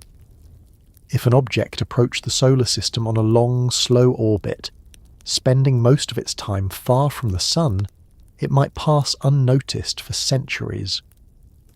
When it finally came close enough to be visible, ancient astronomers would have taken note. Its movement would have been slow compared to meteors and comets. It wouldn't streak across the sky. It would drift. And that slow, steady drift would have been far more unsettling than a fast event. People feared what lingered. If communities had seen such an object during a period of environmental instability, the connection would have been unforgettable. Entire coastlines could change within a generation. Islands could disappear. River valleys could flood permanently. Ancient people living through such events would not have needed exact astronomical knowledge to feel the link. They would have seen something new in the sky, something that didn't behave like familiar stars or planets, and associated it with the upheaval unfolding around them. Now, consider how ancient people described large-scale environmental change. They didn't have terms like climate shift or orbital influence. They described what they saw: water rising, rivers breaking their boundaries, storms that lasted too long, and rains that didn't follow predictable cycles. Their descriptions focused on experience, not mechanism. Over time, as these memories were passed from generation to generation, the cause and effect may have become woven together. A wandering object in the sky could easily become part of the story explaining the flood. It's important to note that ancient flood stories rarely describe gentle or gradual events. They describe suddenness, rapid change, water rising faster than expected. Faster. If a passing world could cause tidal amplification, storm intensification, or atmospheric imbalance, the resulting flood would not resemble normal seasonal behaviour. It would resemble the stories we read in ancient texts. One scenario scientists have explored involves tidal resonance. If the gravitational pull of a passing body synchronized with certain oceanic cycles, it could amplify waves beyond ordinary levels. This effect is similar to how pushing a swing at the right moment increases its height. In oceans, resonance can create massive surges, especially in enclosed basins or areas where geography funnels water into narrow spaces. Another relevant factor is Earth's axial precession. If a passing body altered the tilt even slightly, the distribution of solar energy across the planet would change. Ice sheets would either melt or grow depending on the direction of the tilt change. Rapid melting could unleash enormous amounts of water in a short period. Ancient humans witnessing this wouldn't have understood precession or tilt, but they would have understood that the world was changing in ways they had never experienced. Another possibility involves triggering glacial lake outburst floods. Throughout the end of the last ice age, massive lakes formed along retreating glaciers. These lakes were held in place by walls of ice or loose debris. A small change in pressure or temperature could cause these walls to rupture, releasing enormous volumes of water. If a gravitational shift destabilized ice structures even slightly, it could have caused multiple outbursts across different regions. The combined effect would have been catastrophic for communities living downstream. Scientists studying ancient sediment cores have found layers of material indicating rapid flooding across several regions around the same periods. These layers often appear alongside evidence of climate instability. The pattern suggests that ancient people experienced more than one localized flood. They experienced clusters of large-scale events happening close enough in time to form a global memory. Even today, scientists acknowledge that water systems can respond dramatically to small shifts in Earth's internal or external conditions. A slight change in sea surface temperature can influence hurricanes. A small shift in atmospheric pressure can alter rainfall patterns across continents. If these sensitive systems encountered a new gravitational force, the consequences would be noticeable. In addition to physical changes, a passing body could influence Earth's magnetic field.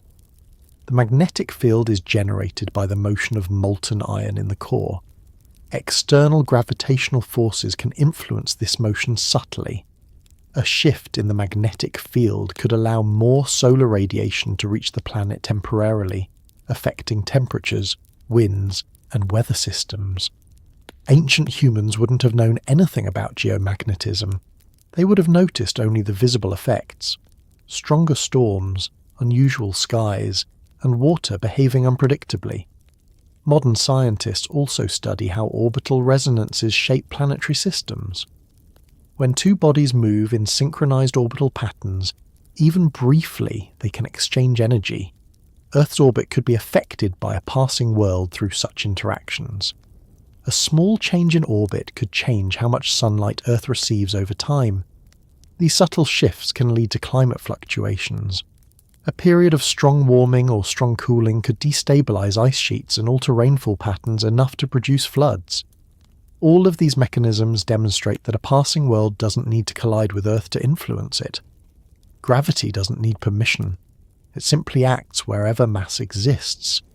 And if ancient people saw a large object in the sky during a period of environmental upheaval, the connection between the two would have become part of their stories.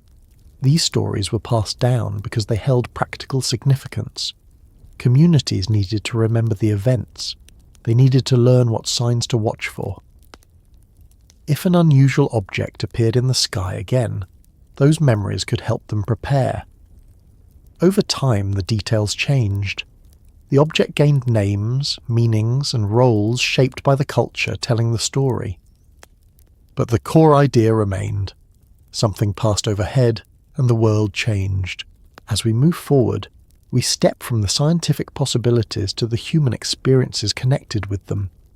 In the next part, we follow how people across different regions preserved memories of survivors, those who climbed mountains, built vessels, or found refuge as the waters rose, and how these accounts add another layer to the possibility that a wandering world influenced the floods that civilizations refuse to forget.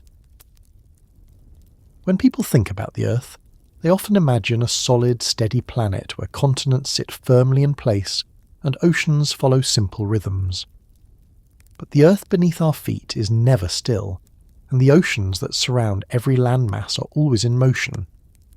Beneath the calm surface of daily life, forces on enormous scales shape the world slowly, quietly, and sometimes violently. These forces are always at work, but every so often something disrupts them. That disruption can come from within the Earth, from changes in the atmosphere, or from interactions with the gravitational pull of celestial bodies. And when those disruptions reach a certain threshold, the waters of the world respond. Understanding how oceans can rise, shift, overflow, or reshape entire regions means looking at several interconnected systems.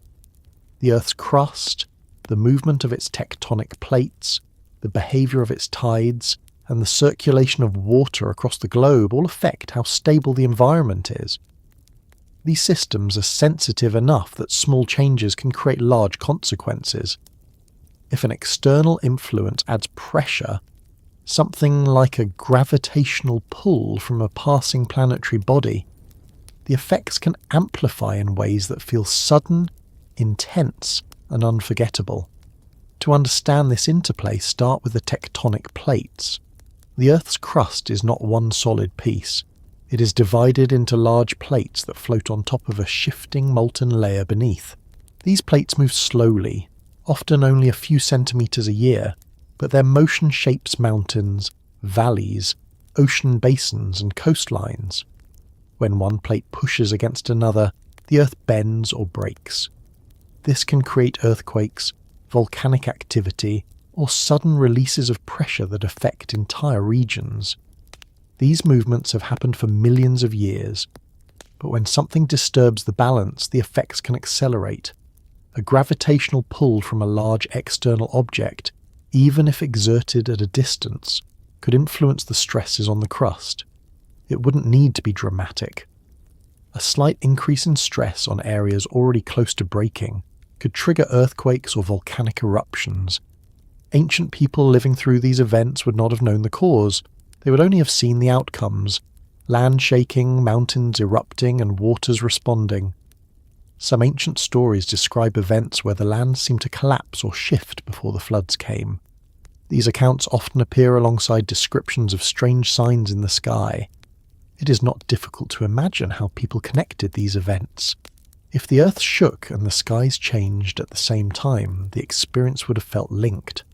Even today, scientists examine how seismic activity influences water systems. A large earthquake can trigger tsunamis, change groundwater flow, alter the shape of riverbeds, or disturb layers of ice that hold back glacial lakes. Now consider the tides. The moon controls most of Earth's tidal motion. Its gravitational pull lifts the oceans as the Earth rotates, creating predictable cycles.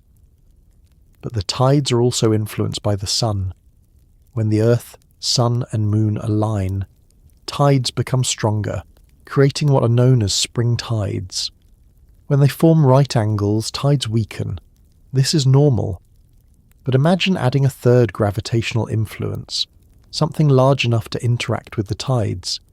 A visiting planetary body would not need to approach extremely close to exert a noticeable effect. Its gravity could increase tidal heights by several meters or more, depending on mass and distance. This kind of shift would be most visible in coastal regions, where even small increases in sea level can cause flooding. If these shifts happened over days or weeks, the changes in water behavior would seem unpredictable and dangerous. Ancient coastal peoples would have seen tides they had never experienced before. Fishing villages, river settlements, and port communities could have been overwhelmed without warning. The Earth's rotation also shapes the tides. A slight change in rotation speed could alter how water moves across the planet. If something interacted with Earth strongly enough to slow or speed its rotation even slightly, the tides could behave differently. Storm surges could become more powerful. Water could pile up along certain coastlines. In extreme cases, the redistribution of water could feel like the ocean itself was moving in ways that defied normal experience. Ocean currents play another role. These currents are driven by temperature differences, salinity, and the rotation of the Earth. The Gulf Stream, for example, carries warm water across the Atlantic and influences the climate of entire continents. If a gravitational influence altered winds, temperature patterns, or the rotation of the planet, the currents could shift. A shift in ocean circulation can trigger abrupt climate changes.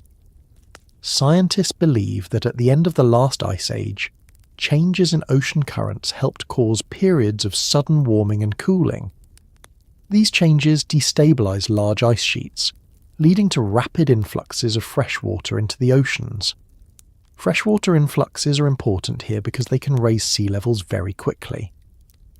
When large glacial lakes burst, the volume of water released can be enormous. These events are called glacial lake outburst floods, and they can send water surging across large regions in a short time.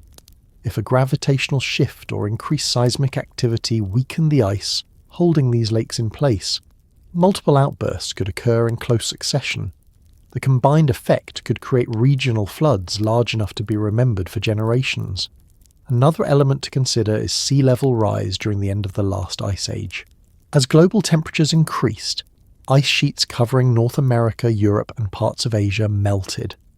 This melting caused sea levels to rise more than 100 meters over several thousand years. But this rise did not happen smoothly.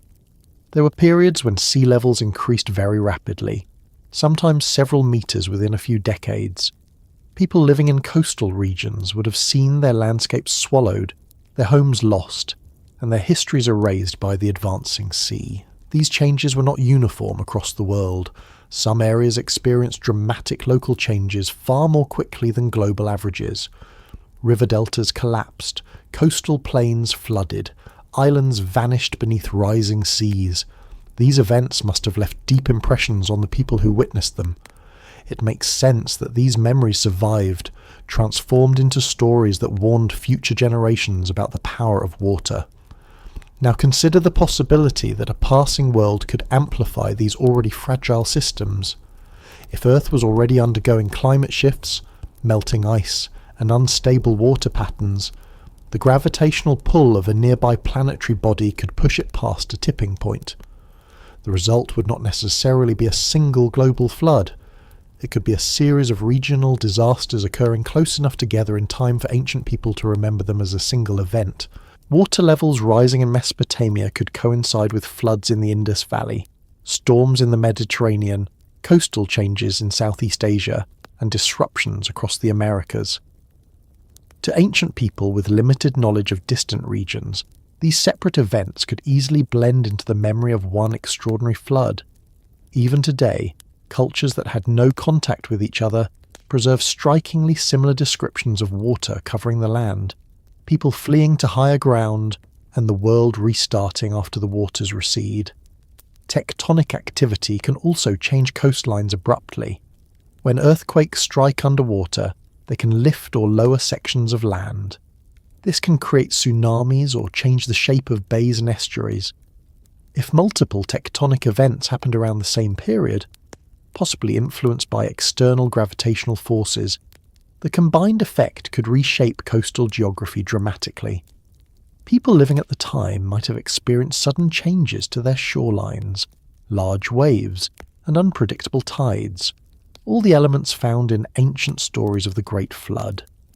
Volcanic activity adds another layer. Large eruptions can melt snow and ice quickly, releasing water into rivers. They can also cause temporary cooling by sending ash into the atmosphere. Cooling can lead to increased glaciation, but if conditions shift again because of atmospheric changes or gravitational influence, those new ice formations could melt rapidly, adding more water to rising seas. Ancient stories sometimes mention darkness, unusual skies, or periods when the sun behaved strangely. These details might reflect volcanic eruptions occurring during the same period as massive flooding. Even small changes in Earth's orbit can influence climate cycles. Every few tens of thousands of years, Earth's orbit becomes slightly more or less elliptical. These changes, known as Milankovitch cycles, affect how much sunlight each hemisphere receives. They contribute to ice ages and warm periods. If a passing world altered Earth's orbit slightly, the effect could be enough to destabilize existing climate patterns. Ancient astronomers who noticed an unusual object in the sky might have linked its appearance to the environmental changes their communities were experiencing. Modern science has revealed that Earth's climate system can respond rapidly to small changes. Ice cores taken from Greenland and Antarctica show that temperatures have risen or fallen by several degrees in just a decade during certain periods of the past. These shifts can influence rainfall, ocean currents, ice melt, and vegetation patterns. If ancient humans lived through one of these rapid transitions, the experience would have felt catastrophic. Combined with tidal amplification or tectonic disturbances, the effect could have been overwhelming. In some regions, archaeological evidence reveals layers of sudden flooding followed by long periods of abandonment. Settlements in ancient Mesopotamia show signs of silt deposition across large areas, suggesting that floods were not only frequent but sometimes devastating. Similar evidence exists in the Indus Valley, in southeastern Europe, in parts of China, and in coastal South America. Each region has its own explanation, but the pattern is global. Periods of environmental instability marked by water rising in unexpected ways. When ancient people attempted to record these events, they used the tools they had. They described the waters rising. They described the ground shaking. They described seeing something unusual in the sky. These records, preserved in myths, stories, and fragments of early writing, provide a human perspective on events that modern science is only now beginning to understand. The Earth, shaped by tectonics, tides, and climate cycles, responds to external influences in complex ways. It is not surprising that ancient people living through these events connected them to unusual celestial sightings. They didn't have our scientific vocabulary. They didn't need it. They observed the world as it behaved, and they remembered. As we continue, the next part traces how survivors across different regions preserved stories of refuge, accounts of those who climbed hills, retreated to mountains, built vessels, or followed instinct to escape the rising waters, and how these memories provide yet another layer in understanding why the Great Flood became one of humanity's most enduring stories. When people tell stories about surviving great disasters, they often focus on the places where the last few members of a community found safety. In the accounts of ancient floods, those places are almost always the highest points of land.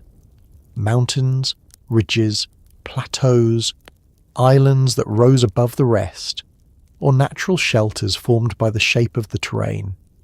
Across the world, cultures separated by oceans and vast distances describe the same image. People climbing upward, away from water that rose too fast for ordinary escape. These stories are not gentle tales. They come from moments when entire landscapes changed. Rivers broke their boundaries, coastlines shifted, and the people who managed to survive carried the memory forward with the clarity that comes from living through something life-altering.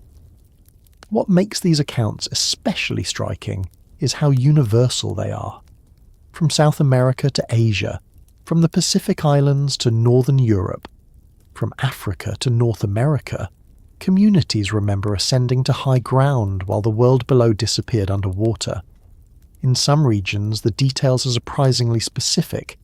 In others, the stories are simple, focusing on a group of people climbing a hill or mountain as the waters approached.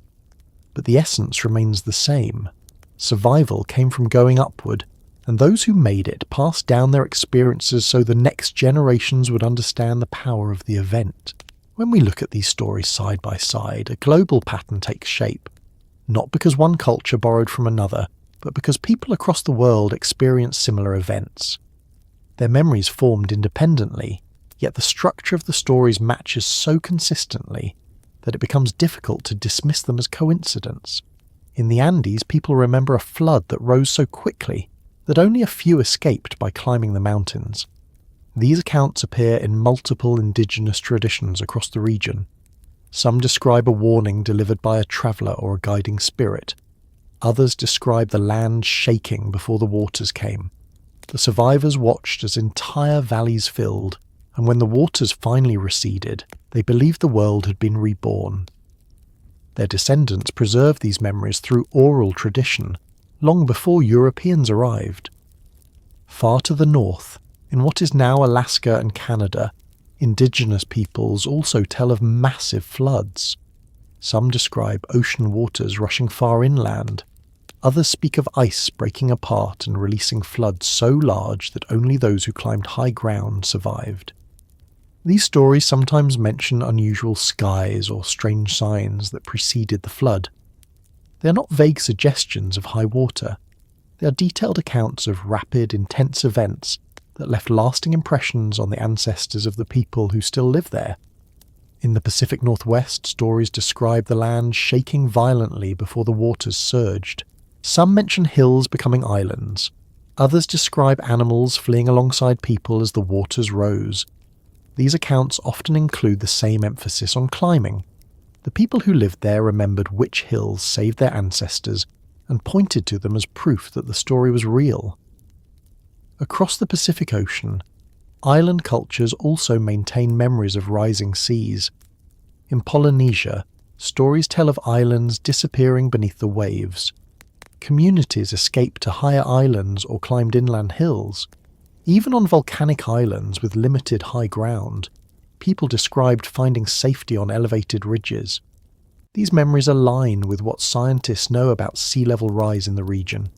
Entire islands from Southeast Asia to the far-flung Pacific were submerged as the last ice age ended. The people living there had no choice but to move. Their stories reflect the urgency of these migrations. In Australia, Aboriginal groups have stories older than many written civilizations. Some of these stories describe coastlines that existed thousands of years ago, coastlines that are now underwater. These stories often describe rising seas that forced communities to retreat to higher land. Modern oceanographic studies reveal that the details match places now submerged far offshore, suggesting that these ancient memories preserve events from more than 7,000 years ago. In South Asia, early communities preserved memories of floods that left entire regions uninhabitable. Some of these stories describe survivors fleeing to elevated areas where they waited for the waters to subside. Archaeologists exploring the region have found evidence of settlements buried under layers of silt, while other settlements show signs of abrupt abandonment. These findings match the oral traditions that speak of sudden, intense water surges. In the Middle East, mountain refugees also appear in multiple traditions. The story from Mesopotamia describes survivors resting on a mountain after the waters receded.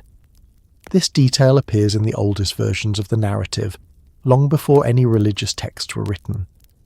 In nearby regions, similar stories mention hills or mountains that protected the ancestors from the flood. These accounts were not symbolic. They were references to places the people knew. In Europe, some early traditions tell of water covering lowlands and people escaping to high ground. In parts of Scandinavia, stories about a world covered by water and then restored appear in early myths. These memories may reflect the rapid sea level rise that transformed northern Europe's coastline after the retreat of massive ice sheets. In Africa, different cultures preserve memories of floods that reshaped their world. In some cases, the stories focus on rivers that overflowed with unusual force. In others, communities describe water rising over plains that are now far from the sea. These accounts frequently mention people fleeing to elevated regions, sometimes describing specific hills or mountains where their ancestors survived. These global similarities suggest a deeper reality. People across the world lived through large floods and remembered how they escaped. Their stories emphasize survival, not imagination. And one of the most important details is always the same. They climbed. Climbing to survive a flood makes intuitive sense. Water seeks low places. High ground offers safety. When floodwaters rise faster than people expect, uphill becomes the only direction left. But what makes these legends significant is not the climbing itself. It is the scale and suddenness described in the stories. In many accounts, the speed of the rising water is emphasized. People describe it coming too fast for ordinary responses. Rivers overflowed more rapidly than usual. Seas surged without warning. The floodwaters did not behave like seasonal flooding. They behaved like something triggered by a system pushed far out of balance. By comparing these legends from around the world, historians and scientists gain insight into how ancient people responded to environmental change. When these stories describe surviving on mountaintops, the implication is that the flooding was widespread and intense. In many cases, the stories include details about animals climbing alongside humans. These details show that survival was not limited to people with specific roles or knowledge. Entire groups responded instinctively to the rising water. Some stories describe people building vessels. These do not always resemble large ships.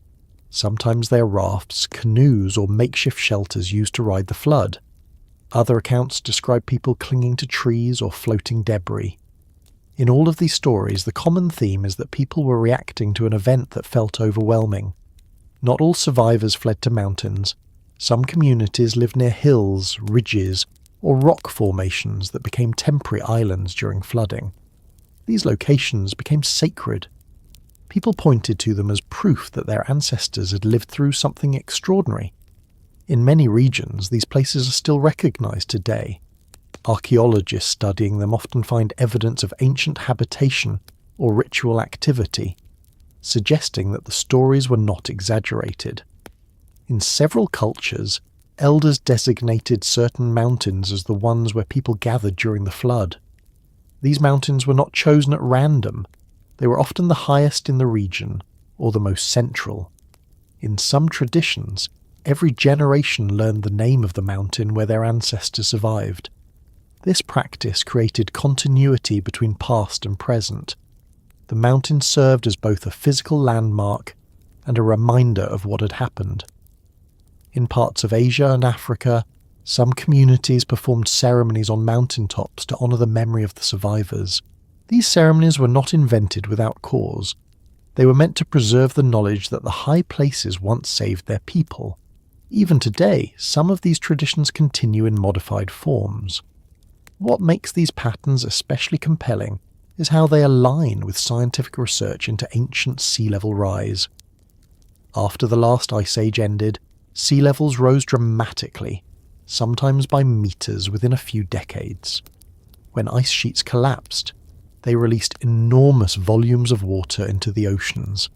These events were not uniform. Some regions experienced sharp increases, while others saw more gradual changes. But many places experienced sudden floods powerful enough to leave a mark on the landscape and on human memory. For example, the collapse of glacial lakes in North America caused floods that carved massive pathways through the land. The people living in those regions witnessed water moving in ways that had no precedent. They preserved the memory of these events through stories passed down for thousands of years. In southern Asia, similar glacial lake bursts affected river systems. The people living there experienced sudden floods that transformed valleys. The survivors retreated to higher ground, and their stories reflect these experiences. Even in the Mediterranean, archaeological evidence shows that some coastal settlements were abandoned at the same time sea levels surged. These events would have been traumatic for the people who lived there. They would have carried the memory of displacement and survival with them. The global nature of these stories suggests that the end of the last ice age was not a purely geological event. It was a human experience. It was lived, witnessed, and remembered. And when the waters rose too quickly, people responded by climbing. Those who made it to high places became the ancestors of the communities who preserved the stories. But something else stands out in these accounts. Many of them mention unusual skies or strange celestial events before the flood. Sometimes the descriptions are vague, sometimes they are detailed.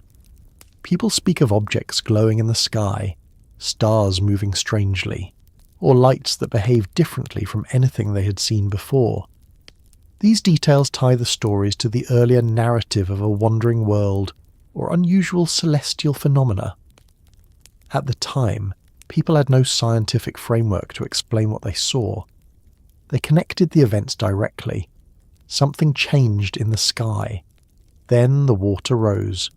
Modern researchers exploring ancient climate change have considered how external gravitational forces could destabilize ice sheets, accelerate sea level rise, or trigger massive storms. If such an influence occurred during a period when the Earth's systems were already vulnerable, the effects could have been catastrophic. To early humans, this would have felt like the world itself was shifting.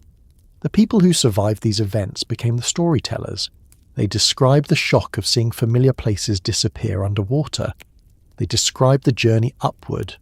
They described how the land changed once the waters finally receded. These stories evolved over time. Some gained symbolic meaning. Some became infused with religious significance. Some remained simple accounts passed down through generations. No matter what shape they took, they preserved the memory of survival, and in every region, the survivors remembered the mountaintops. As we continue, we follow how these survival stories form the backbone of cultural identity, and how the memory of unusual celestial events alongside them deepened the belief that the flood had a cause beyond weather or chance. The next part explores how ancient traditions linked the event to beings, forces, or figures that seem to stand between humanity and the heavens. When people today hear the word Anunnaki, they often think of something distant, mysterious, or larger than life. But to the earliest people who carved their stories into clay, the Anunnaki were not distant at all. They were woven into the fabric of how the world worked.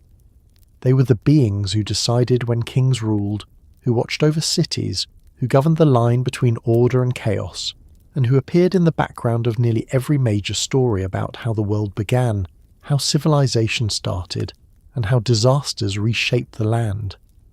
To understand how the Anunnaki became connected to the Great Flood, it helps to step into the mindset of the ancient world. The earliest humans lived in landscapes full of uncertainty. Rivers rose, crops failed, storms arrived without warning, and when the earth changed suddenly, something had to explain it. The Anunnaki filled that role. They were the ones who understood forces too large for ordinary people to grasp. In the oldest texts, the Anunnaki are described not just as gods in the later, familiar sense, but as a group of powerful beings associated with both the heavens and the earth. They were connected to the stars, the deep places, and the forces that shape the natural world. Because they were tied to the environment, their actions were often seen through the lens of nature itself. If a storm was unusually violent, if a river changed direction, or if a flood swept across the land, people believed the Anunnaki had either caused it or allowed it. This connection between the Anunnaki and environmental events was not meant to be symbolic. It was practical. People living in river valleys or floodplains did not have access to meteorology or geology. They remembered what happened through stories, and those stories placed responsibility in the hands of beings who represented forces beyond human control. The idea that the Anunnaki could influence storms, floods, or even the rise and fall of civilizations came naturally from this worldview. Among the earliest flood legends, the Anunnaki appear not only as observers but as decision-makers. In the Sumerian flood story, a council of gods debates what to do about humanity. Some sources suggest the Anunnaki were troubled by the noise and disorder of humans. Others imply the world had become unstable. Whatever the cause, the flood was presented as a deliberate event, one overseen by beings associated with power, wisdom, and cosmic order. Behind these narratives may lie fragments of memory from real events. If ancient people witnessed environmental changes too large to explain, the involvement of the Anunnaki provided structure to the story. This didn't reduce the seriousness of the event. It made the event understandable. When the waters rose beyond anything known, it felt natural to place the cause in the hands of beings who governed forces larger than life itself. The Anunnaki were often grouped with specific roles. Some governed the heavens, some ruled the earth, some were guardians of the deep places, and some served as intermediaries between these realms. This organization gave structure to the way ancient people interpreted natural events. If a flood came from heavy rain, that could be attributed to a deity associated with the sky. If the floodwaters came from beneath the earth, that could be linked to a deity associated with the underworld, or the deep freshwater sources. When the event seemed too large for a single explanation, the full council appeared in the story. This framework becomes especially interesting when examining how ancient people understood unusual celestial phenomena. If a strange object appeared in the sky, a wandering planet, a bright visitor, or something unfamiliar, the event could easily be interpreted as a sign from the heavens. The Anunnaki, associated with celestial order, would naturally become part of that interpretation. In some texts, the Anunnaki are described as those who decree the fates, a phrase suggesting their decisions shaped both cosmic and earthly events. If a wandering celestial body influenced tides, triggered storms, or destabilized weather systems, ancient skywatchers might have interpreted the object as a manifestation of the Anunnaki themselves or a sign of their involvement. These interpretations didn't represent superstition. They represented the best attempts of early people to understand events that were overwhelming and real. In flood stories across Mesopotamia, the Anunnaki appear as more than distant observers. They react emotionally. Some express regret. Some express fear. In the Epic of Gilgamesh, the tablets describe the Anunnaki trembling during the flood, climbing to high ground and watching the destruction. This detail, deities reacting the same way humans would, might indicate an attempt to convey the scale of the event. If even the cosmic powers reacted with fear, then the flood must have been larger than anything the people had ever known. This idea aligns with the possibility that a real event, one involving large-scale environmental changes, influenced the formation of the story. If a catastrophic surge of water overwhelmed cities and landscapes, the people who survived would have needed a way to express the scale. The Anunnaki becoming frightened or taking refuge could reflect the overwhelming nature of what happened, rather than literal divine emotion. Other flood texts mention that after the waters rose, the Anunnaki gathered around a fire like frightened animals. This image is unusual for divine beings. It feels more like a memory of something witnessed by humans, transformed into a narrative that made sense in the cultural context. If the event had celestial connections, something unusual appearing in the sky at the same time the environment changed, people may have believed the Anunnaki were both witnesses and participants in the unfolding disaster. There is also an interesting pattern in ancient Near Eastern texts, describing the Anunnaki as keepers of knowledge, especially knowledge related to the heavens. Some were associated with stars, some with weather, some with the underworld's vast reservoirs of water. This variety of roles allowed them to appear in any story involving major transformations of the world. When ancient people preserved these narratives, they did so with the intention of carrying forward information. They may not have understood orbital mechanics, gravitational influence, or tectonic stress, but they understood that something powerful caused the flood. They described that power through the actions of the Anunnaki. Whether the Anunnaki were seen as keepers, witnesses, or engineers of the storm depended on the community telling the story. In some accounts, the Anunnaki appear remorseful after the flood. They meet with the survivors, offer guidance, and establish new rules for humanity. This reinforces the idea that the story wasn't just about destruction, it was about transformation. The world before the flood and the world after were different. People believed the Anunnaki had shaped both. Other traditions portray the Anunnaki as divided. Some opposed the flood. Some tried to warn humanity. Some felt compassion. These variations suggest that the story preserved complex human feelings. Real events often lead to disagreement, confusion, and differing interpretations. The flood narrative may reflect these dynamics. People living through the same event might remember it differently. When these memories merged into narrative form, the Anunnaki became a way to express the different perspectives. Another dimension to consider is the connection between the Anunnaki and early human civilization. In Sumerian tradition, the Anunnaki were responsible for teaching humanity agriculture, writing, and organizational skills. They were seen as the origin of order and structure. If the flood destroyed early settlements, early fields, and the first attempts at organized communities, it would make sense that the Anunnaki became part of the story describing how civilization restarted afterward. The flood wasn't just a natural disaster. It was a disruption of everything the people believed the Anunnaki had established. The rebuilding process, teaching, organizing, instructing, mirrored the stories of the Anunnaki establishing civilization in the first place. This continuity reinforced the belief that the Anunnaki played an essential role in both the collapse and the restoration. In some later texts, the Anunnaki are linked to specific celestial markers. Scholars have interpreted these links in different ways. Some believe the references describe stars used for navigation. Others think they refer to planets. Still others argue the Anunnaki were symbolic representations of natural forces. Regardless of interpretation, the association between the Anunnaki and celestial signs remains consistent. If ancient people saw a wandering object in the sky, before or during the events associated with the flood, they would have interpreted that object through the lens of the Anunnaki. This leads to another possibility. If a real celestial object passed near Earth and influenced tides, storms, or climate patterns, ancient observers might have thought the Anunnaki were responsible.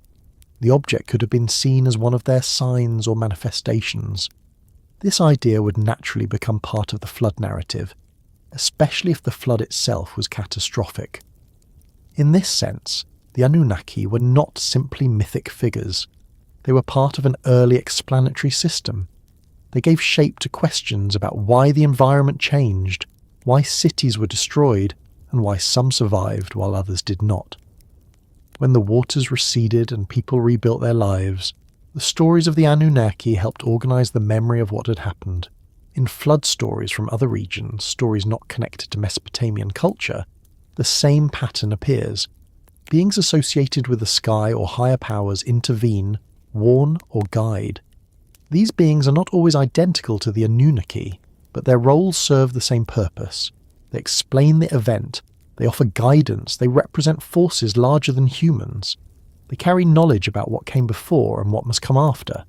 This global pattern suggests that people everywhere saw large floods as events requiring explanation beyond the familiar world. They turned to beings who symbolize cosmic order, ancestry, or control over natural forces. The Anunnaki filled this role in Mesopotamia because they were already tied to the structure of the cosmos. Their presence in the flood narrative didn't come from superstition. It came from the cultural framework that described how the world worked. As the story of the flood passed through centuries, the Anunnaki's role evolved. In some later texts, they became more distant. In others, they became more symbolic. But their early connection to the flood remained embedded in memory. For people living in ancient Mesopotamia, the Anunnaki were not imaginary beings. They were the explanation for forces beyond human understanding. And so, when people told their descendants about the flood, they described the involvement of the Anunnaki, not because they wanted to embellish the story, but because they needed a way to describe the magnitude of what happened. The flood felt immense, the waters rose too fast, the destruction felt absolute. Only beings associated with cosmic power could explain an event of that size. As we move forward, the next part looks at how ancient scholars, skeptics, and observers attempted to interpret these stories in later eras, how they searched for historical clues, geological evidence, or astronomical patterns to determine whether the Great Flood had a cause rooted in the natural world, the celestial world, or both. When people in the ancient world looked up at the sky, they relied on what they could see. The stars, the planets, the motions that repeated year after year. But when modern scholars look back at ancient texts, they rely on something else entirely. They rely on fragments, pieces of clay, lines carved into stone, myths preserved through memory, and stories that have travelled across thousands of years. From these pieces, they try to reconstruct how early civilizations understood the cosmos, and somewhere in the middle of this reconstruction, the idea appears again. A planet that comes and goes. Not a familiar world like Venus or Mars. Not a comet with a bright tail. Something different. Something described as a crossing point. Something that appears in one era's texts, fades in the next, and resurfaces centuries later with a slightly different shape. Something that ancient people remembered strongly enough to record, but modern scholars struggle to interpret with certainty. This has created a puzzle that no single field has been able to solve alone. Astronomers approach it one way, historians approach it another, linguists add their own interpretations, and skeptics, seeing the inconsistencies, argue that the ancient references don't describe a real planet at all. Yet despite disagreement, the question continues. Did ancient people remember something in the sky that modern science has not yet identified. To untangle this, we have to look at how knowledge shifted over time. Ancient astronomers, especially in Mesopotamia, recorded the sky with remarkable dedication. Their tablets list star positions, planetary movements, rising and setting times, and unusual events. These records are not vague. They are precise enough that modern researchers can match some entries to real astronomical phenomena. But the clay tablets were not written in a single era. They span many centuries, and over those centuries the meanings of certain words changed. One generation used a term to describe a star. Another used the same term to describe a planet. A third used it to describe a sky region. When scholars today encounter these shifting definitions, they face a challenge, determining what the original observers meant. The word sometimes linked to the idea of a wandering world, Nibiru, is a prime example of this challenge. In some tablets, it appears clearly connected to a specific star used to mark seasonal transitions. In others, it seems tied to Jupiter. In still others, it is referenced in a way that suggests a celestial object behaving unusually. Because the meaning changes, skeptics argue that the word never referred to a physical planet at all. Instead, they believe it was a symbolic or ritualistic term. But not everyone agrees. Some scholars believe the changing definitions themselves are clues. If a celestial object appeared irregularly, rare enough that only some generations witnessed it, people might reinterpret it each time it appeared. Without consistent visibility, without instrumental measurements, knowledge would shift. A rare visitor would not behave like the known planets, and so it might be described differently by each culture that saw it. Modern astronomers face a similar challenge when studying the hypothetical Planet 9, a large, distant object that may exist far beyond Neptune. They have never seen it directly. They infer its existence from the behaviour of far-flung objects in the outer solar system, but the data is incomplete and the planet has not yet been confirmed. Even with modern telescopes, the outermost parts of the solar system remain poorly understood. If something as large as a distant planet can elude detection today, it becomes more reasonable to consider how much older civilizations might have missed, or partially witnessed, or misinterpreted. Skeptics point to inconsistencies in ancient flood stories and celestial references as evidence that the wandering world is myth, not memory. They argue that similar flood stories emerge simply because many cultures live near water. They propose that the wide distribution of myths is a natural result of human imagination, not shared experience. These arguments are logical in a narrow sense. Many myths do arise independently. But what challenges this perspective are the specific details repeated across continents, details that align with geological findings and ancient astronomy. Not every culture described a planet that crosses through the sky, but many described something unusual appearing before major floods. In some accounts, the skies darkened. In others, the stars moved strangely. In others still, a bright object travelled slowly, not like a meteor or comet, but like something that drifted in ways unfamiliar to early observers. Skeptics attribute these descriptions to symbolic storytelling. Scholars who study comparative mythology agree that symbolism plays a role, but they also acknowledge that myths often preserve memories of real events. The challenge for modern researchers is separating metaphor from memory. To approach this puzzle, scholars analyse ancient languages. They look at how words changed over time. They examine how scribes use certain terms in different contexts. The term associated with a crossing world appears in astronomical texts, ritual texts, and narrative stories. Sometimes it is used literally, sometimes symbolically. Determining which is which requires careful interpretation.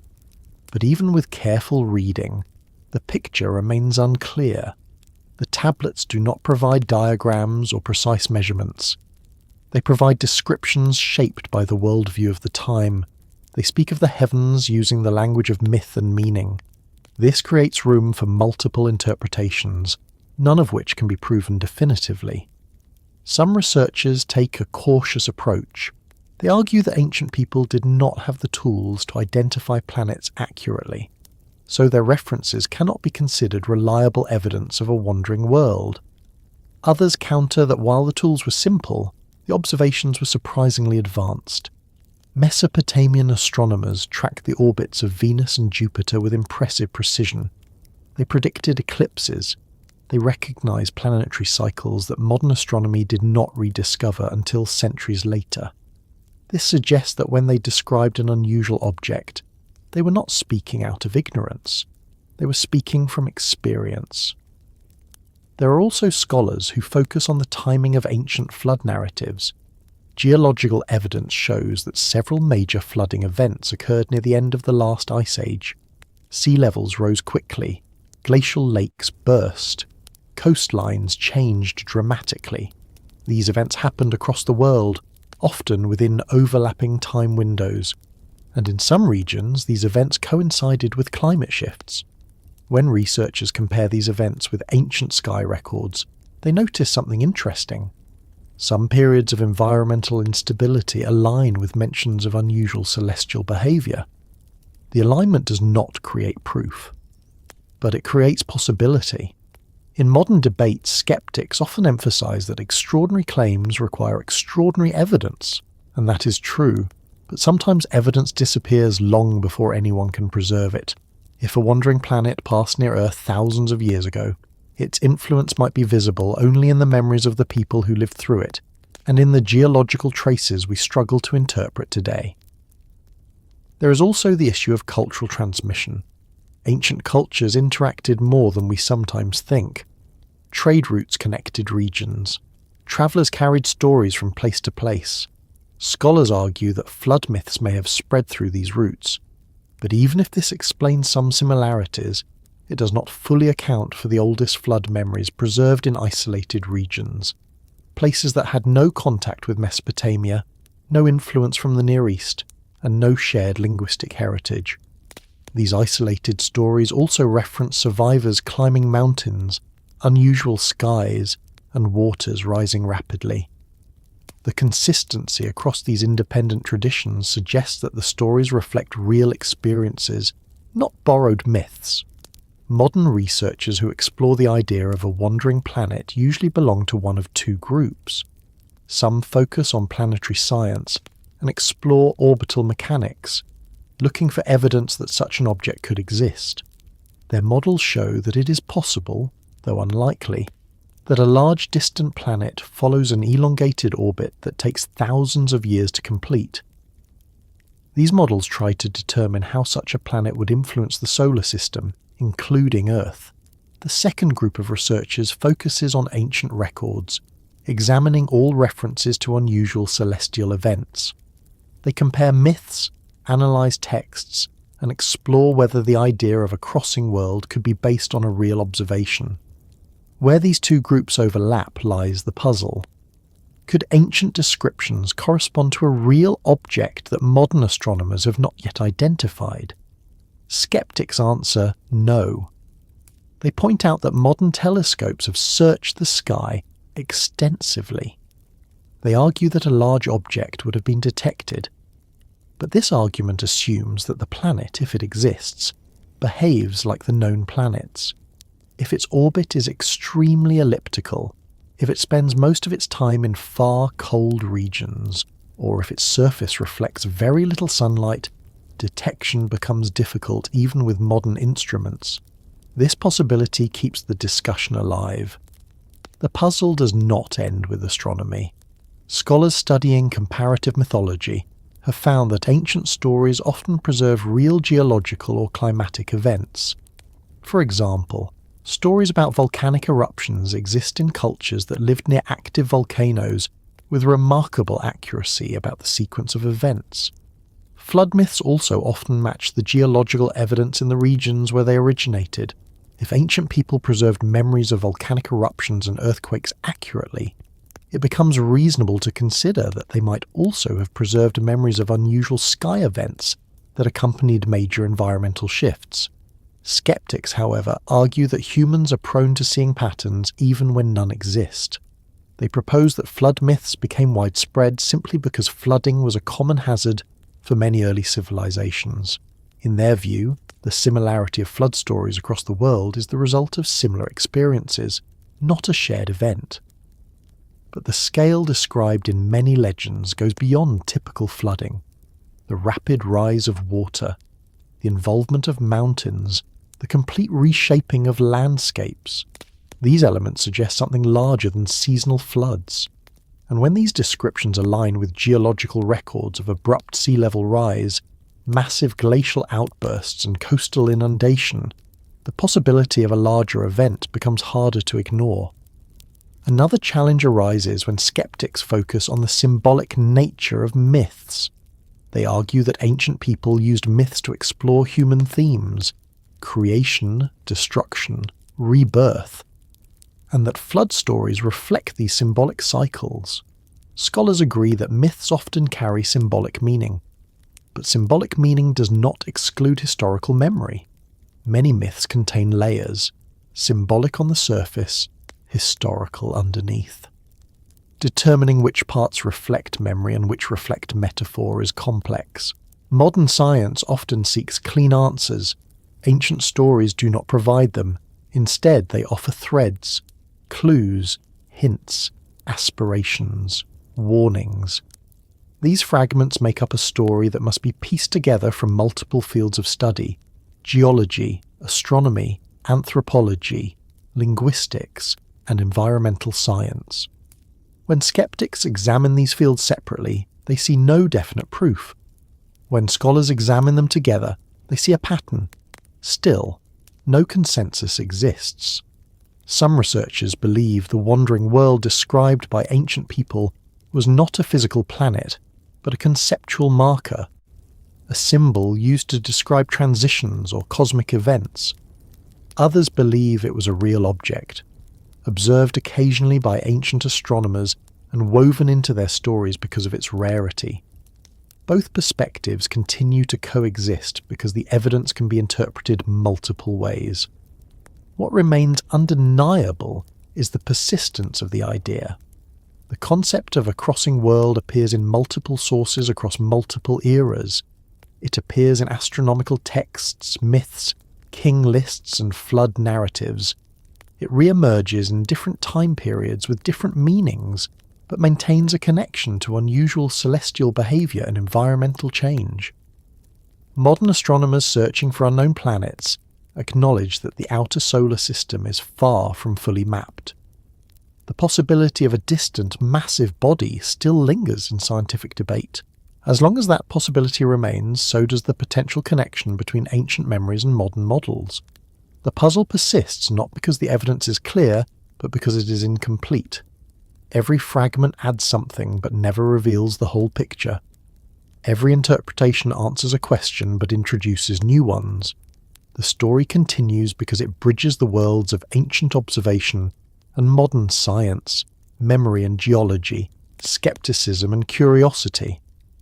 As we move forward, the next part explores how ancient traditions carried these stories into later times, how scholars, scribes, and storytellers tried to make sense of the world using the tools they had, and how those interpretations shaped the belief that the flood and the wandering world were tied together in ways still discussed today. When people today try to understand what happened during the ancient flood described in stories across the world, they face a challenge that no single discipline can solve alone. Myth preserves memory. Science measures evidence. One uses stories to carry meaning. The other relies on data to build explanations. At first, these approaches seem entirely different. Yet when dealing with an event that shaped the memory of humanity, the two must eventually meet. They must sit beside each other, compare what they know, and try to reconstruct something that happened long before writing became common, long before cities rose, and long before the world looked anything like it does now. The process begins by recognizing that ancient myths were not random stories. They were attempts to record reality using the tools available. When something large happened, something that overwhelmed communities or reshaped landscapes, The memory of it was preserved through storytelling. Parents told children, elders instructed the next generation, travellers carried the account to neighbouring groups. Over time, the details adapted to local settings, but the core remained. A flood came. The world changed. Only a few survived. Modern scientists, on the other hand, rely on measurements. They search for evidence in ice cores, sediment layers, fossil patterns, tree rings, and the shapes of ancient shorelines. They look for markers of sudden climate change. They study the behaviour of sea levels over thousands of years. Their goal is not to preserve memory, but to understand the physical world. For a long time, myth and measurement were kept separate. Scholars in one field didn't often consult those in another. Myths were seen as symbolic, while science was seen as precise. But in recent decades, researchers realised something important. Ancient stories sometimes contain remarkably accurate descriptions of real events. Not in scientific language, but in vivid imagery describing what people actually experienced. This realization opened the door to a new approach, comparing myths with physical evidence, not to prove one with the other, but to see where they might align.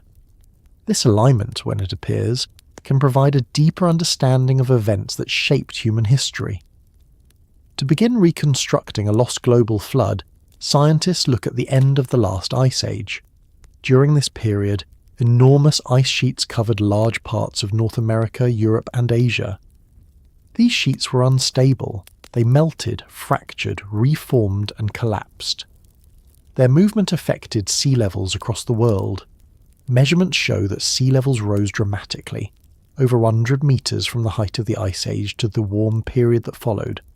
But this rise did not happen slowly and evenly. There were pulses, sudden jumps, periods when sea level increased rapidly, in some cases faster than any changes seen in modern times. One of these pulses, known as Meltwater Pulse 1A, occurred roughly 14,600 years ago. During this event, sea levels rose by several metres in just a few centuries. Scientists studying coral reefs and submerged coastlines have found evidence that entire regions flooded in a short span of time. This would have been catastrophic for the communities living there. Coastal settlements would have vanished, river valleys would have filled, islands would have been submerged.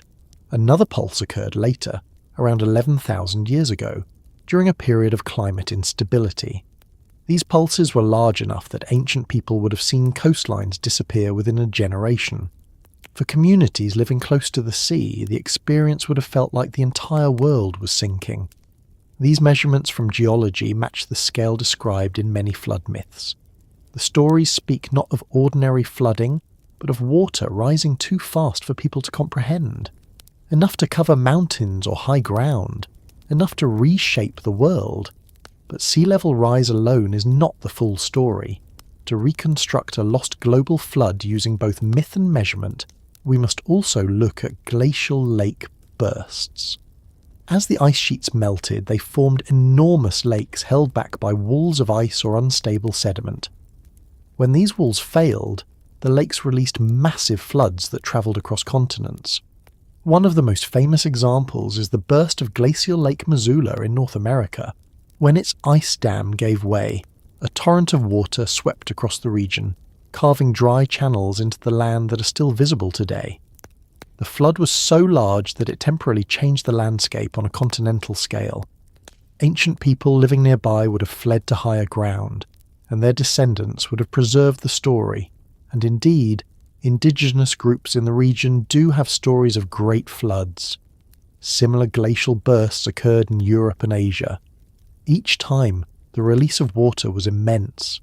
These bursts would have been sudden, violent, and unforgettable. Combining these floods with rapid sea level rise creates a picture of a world undergoing extreme and unpredictable change. A world where multiple regions experience catastrophic flooding within a relatively short time. Myth adds another layer to this picture. Many ancient stories describe not only water rising, but skies behaving strangely.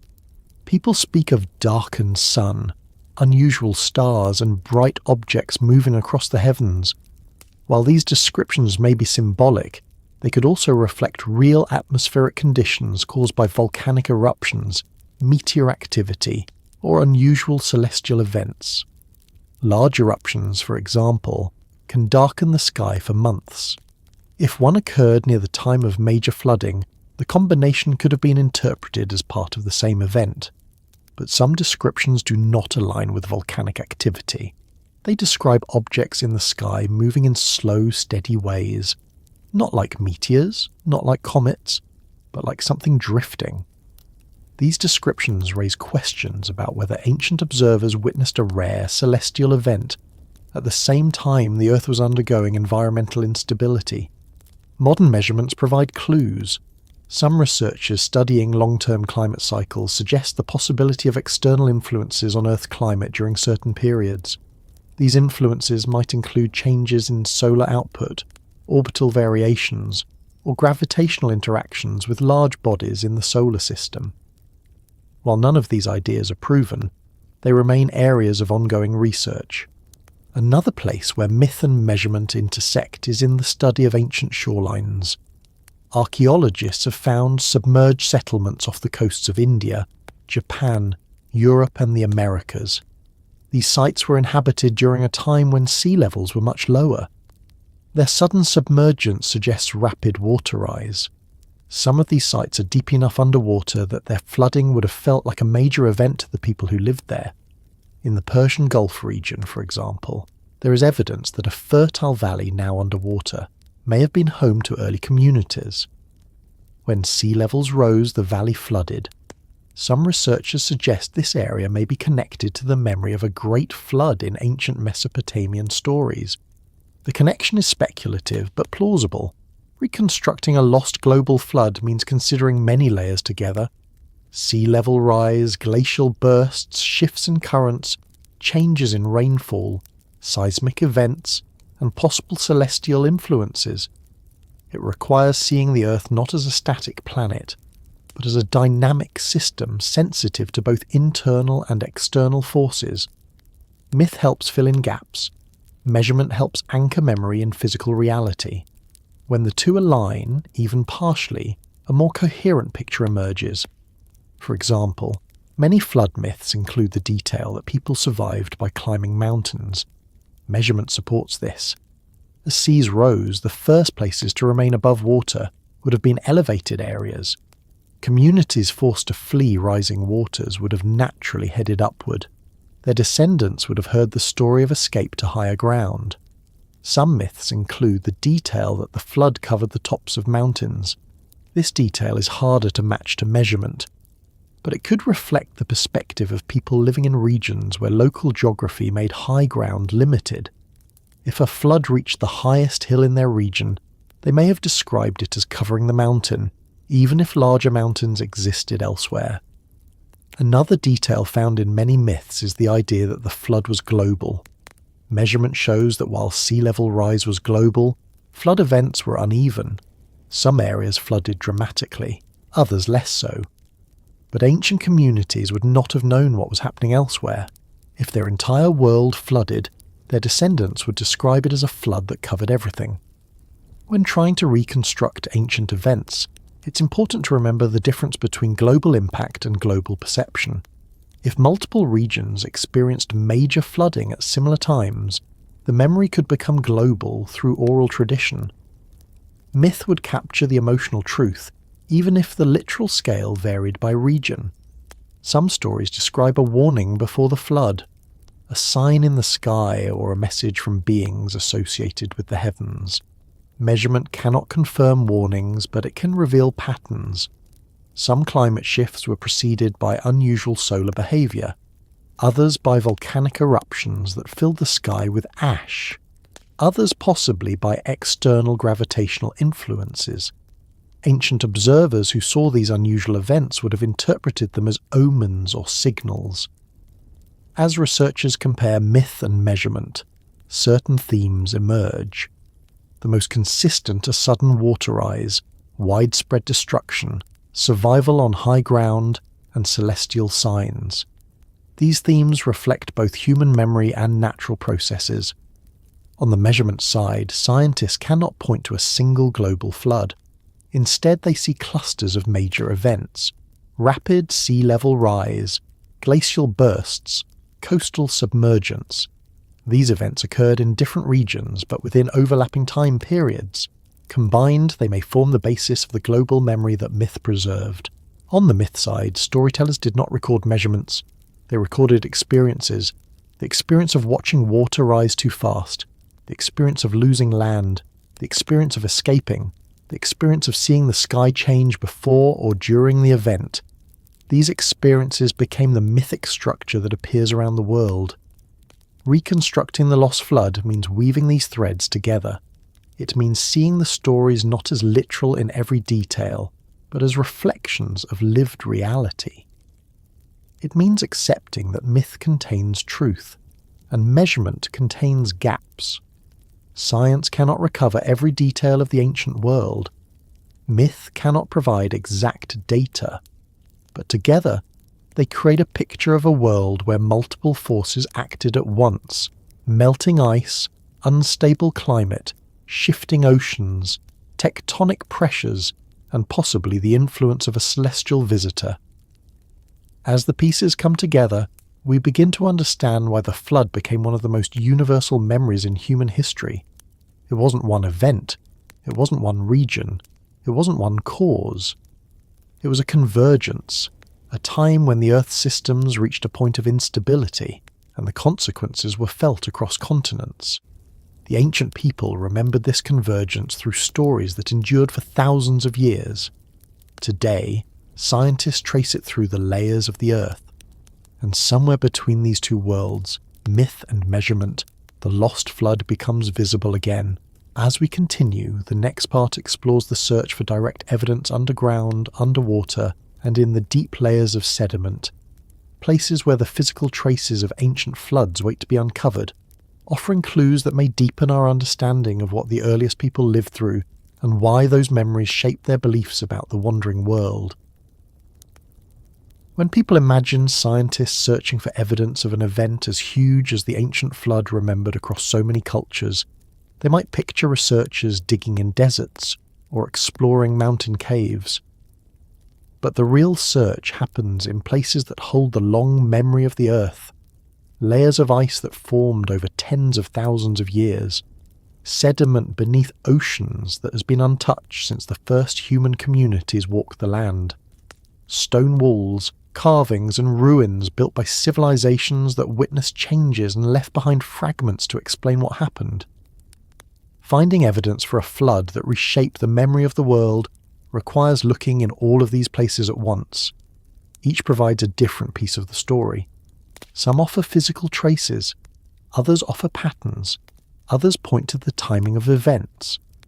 When these pieces are placed together, they create a picture that helps explain why the ancient flood stories are so persistent and why so many of them share similar details.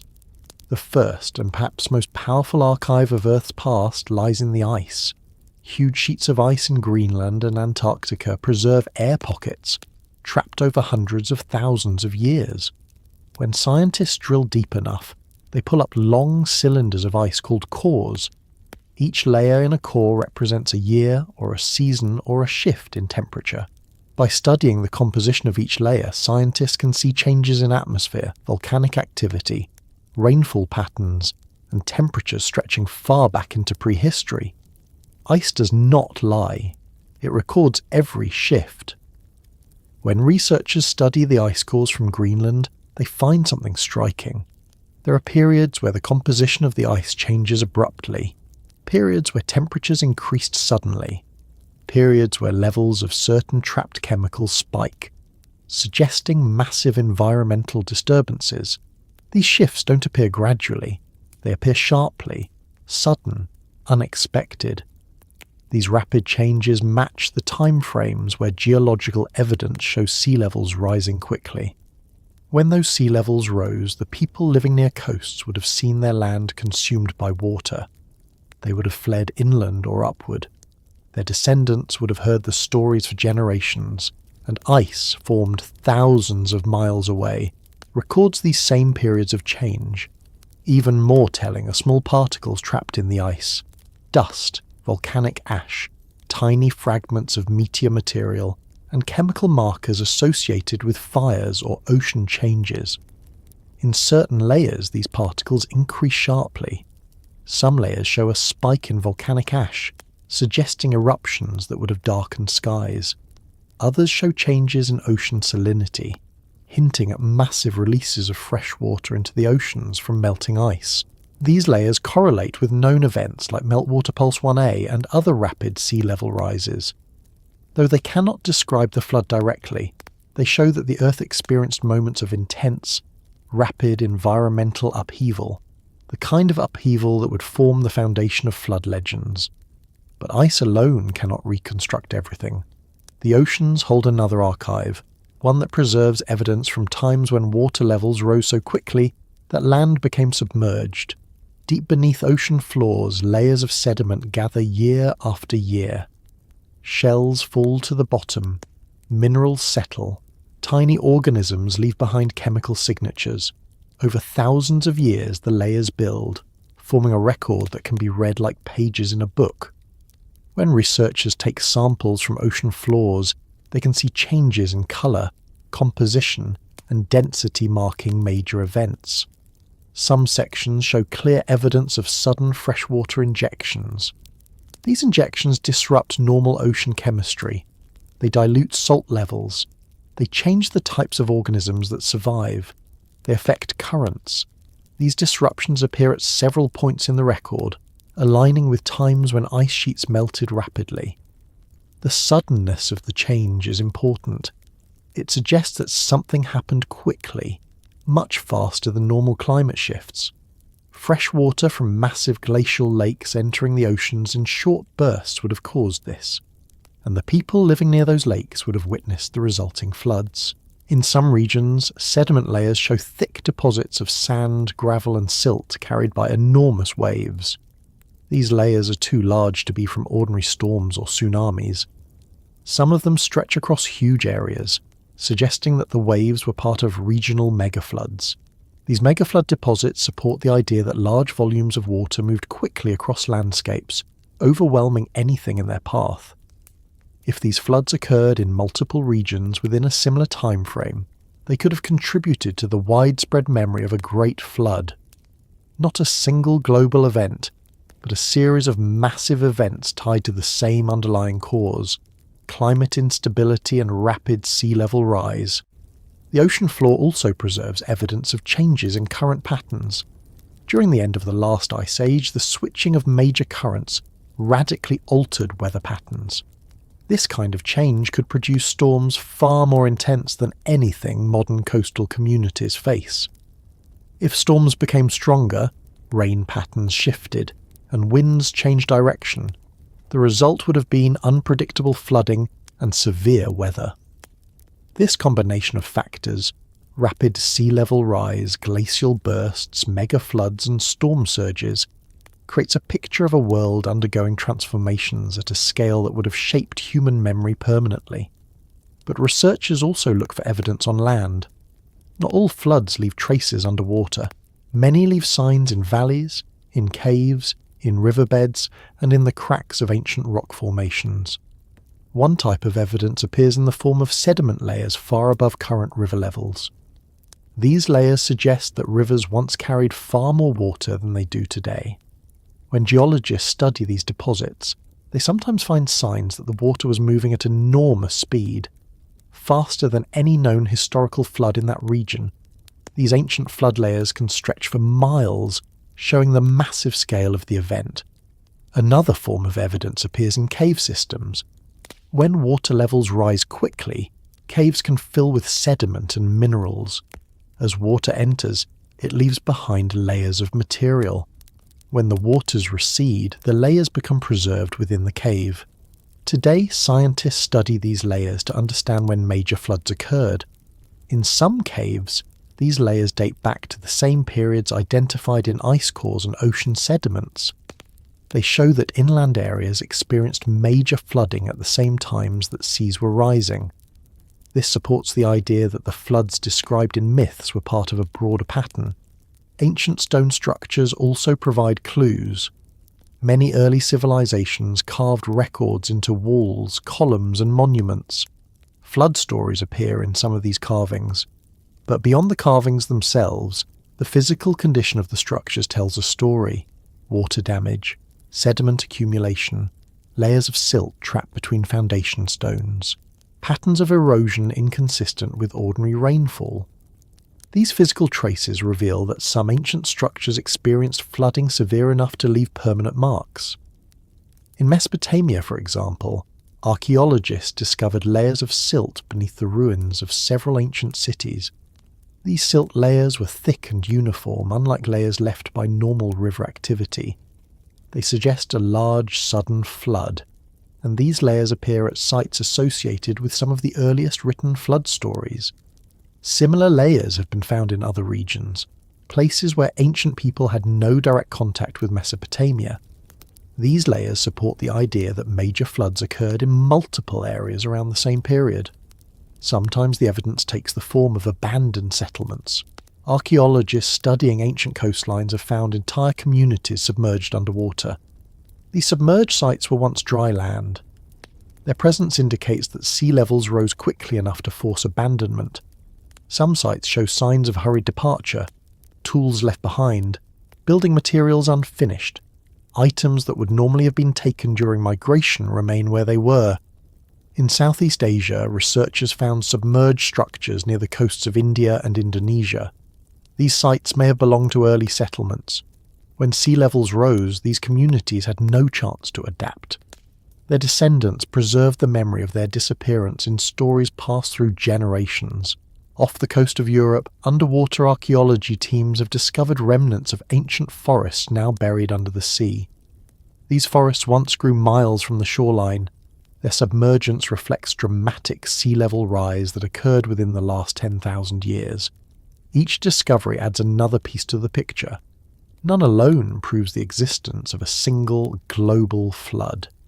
But together, they show that the world experienced a period of intense flooding across many regions. Another branch of research involves studying fossil patterns. When seas rise quickly, saltwater can invade freshwater areas, killing plants and animals adapted to river environments. These changes become visible in the fossil record. Layers that once contained freshwater species suddenly contain marine species. This shift marks the moment when the sea expanded inland. In some river valleys, this transition layer is abrupt, suggesting rapid encroachment. This matches the descriptions in ancient stories of water rising faster than people could escape. Stone carvings provide more clues. Some ancient cultures documented celestial events alongside descriptions of environmental disasters. They did not record these events in scientific terms, but they used symbols representing stars, planets, or unusual sky patterns. When these carvings appear alongside flood imagery, they suggest that the people connected what they saw in the sky with what happened on the ground. For example, some carvings show circular shapes that could represent unusual objects in the sky. Others show wavy lines associated with water. When they appear together, they create a visual link between celestial phenomena and flooding. These carvings cannot be interpreted with absolute certainty, but they reflect the worldview of the people who created them, one in which the sky and earth were intertwined. Some of the oldest surviving ruins contain layers of silt within their foundations. These layers suggest they were flooded early in their history. The people who rebuilt them did so with knowledge of the flood. The layers demonstrate that the event occurred long before written records existed, preserved not in text, but in the stone itself. Another source of evidence comes from ancient shorelines that are now dozens of meters underwater. By measuring the depth and age of these shorelines, researchers can map how fast the sea rose. The data shows multiple periods of rapid rise. These were not gentle transitions. They were abrupt enough to force entire populations to move. This movement of people would have spread stories. In some regions, groups displaced by rising seas migrated inland. Their stories travelled with them. Over generations, these stories merged with local traditions, forming new versions of ancient flood narratives. The search for evidence does not end with physical traces. It also extends to languages. Linguists studying ancient languages look for shared vocabulary related to flooding. Some words for flood, deluge, or world-covering water appear across unrelated language families. This suggests that the memory of the event predates linguistic divergence, meaning the story is older than many modern language groups. Together, these threads — ice, ocean, stone, fossils, ruins, carvings, languages — create a complex but coherent picture. They reveal that the world experienced intense environmental upheaval at the end of the last ice age. These upheavals occurred in waves. They created floods in multiple regions. They reshaped coastlines. They forced migrations. They left physical marks that can still be read today. As researchers place these pieces together, the ancient stories become easier to understand. Not as symbolic tales invented without context, but as memories of events that people lived through. Events that were large enough to remain in the collective memory of humanity. Events that changed how early civilizations viewed the world. And as these pieces take shape, they draw us closer to the final question. If people across the world preserve such consistent memories of the flood, and if physical evidence supports the scale of these events, what does this reveal about the celestial signs they described alongside them? The next part explores why the idea of a wandering world persisted in the human imagination, why it remained tied to stories of the flood, and how the memory of that connection continued through ages long after the waters receded. When people today hear the ancient flood stories told in different parts of the world, they might think of them as separate legends created by separate cultures. But when the stories are placed side by side, a pattern emerges that doesn't fade with time. The same elements appear again and again: water rising too quickly, familiar landscapes vanishing, survivors climbing to high ground, and strange signs in the sky marking the moment when everything changed.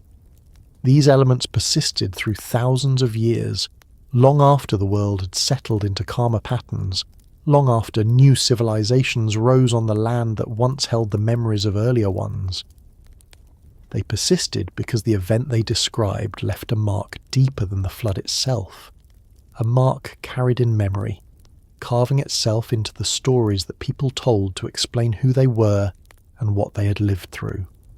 Understanding why the story still echoes today means looking not just at the flood itself, but at what happened to the memory of the flood. That memory remained active.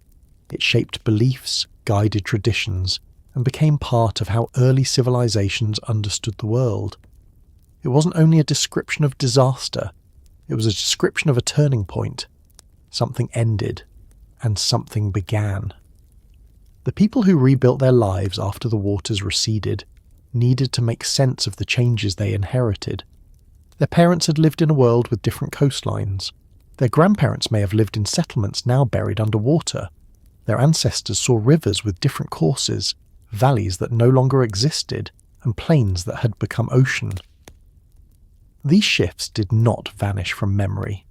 They were carried forward in stories that explained why the world looked the way it did. In many regions, the oldest stories do not focus on the destruction itself. They focus on what came after.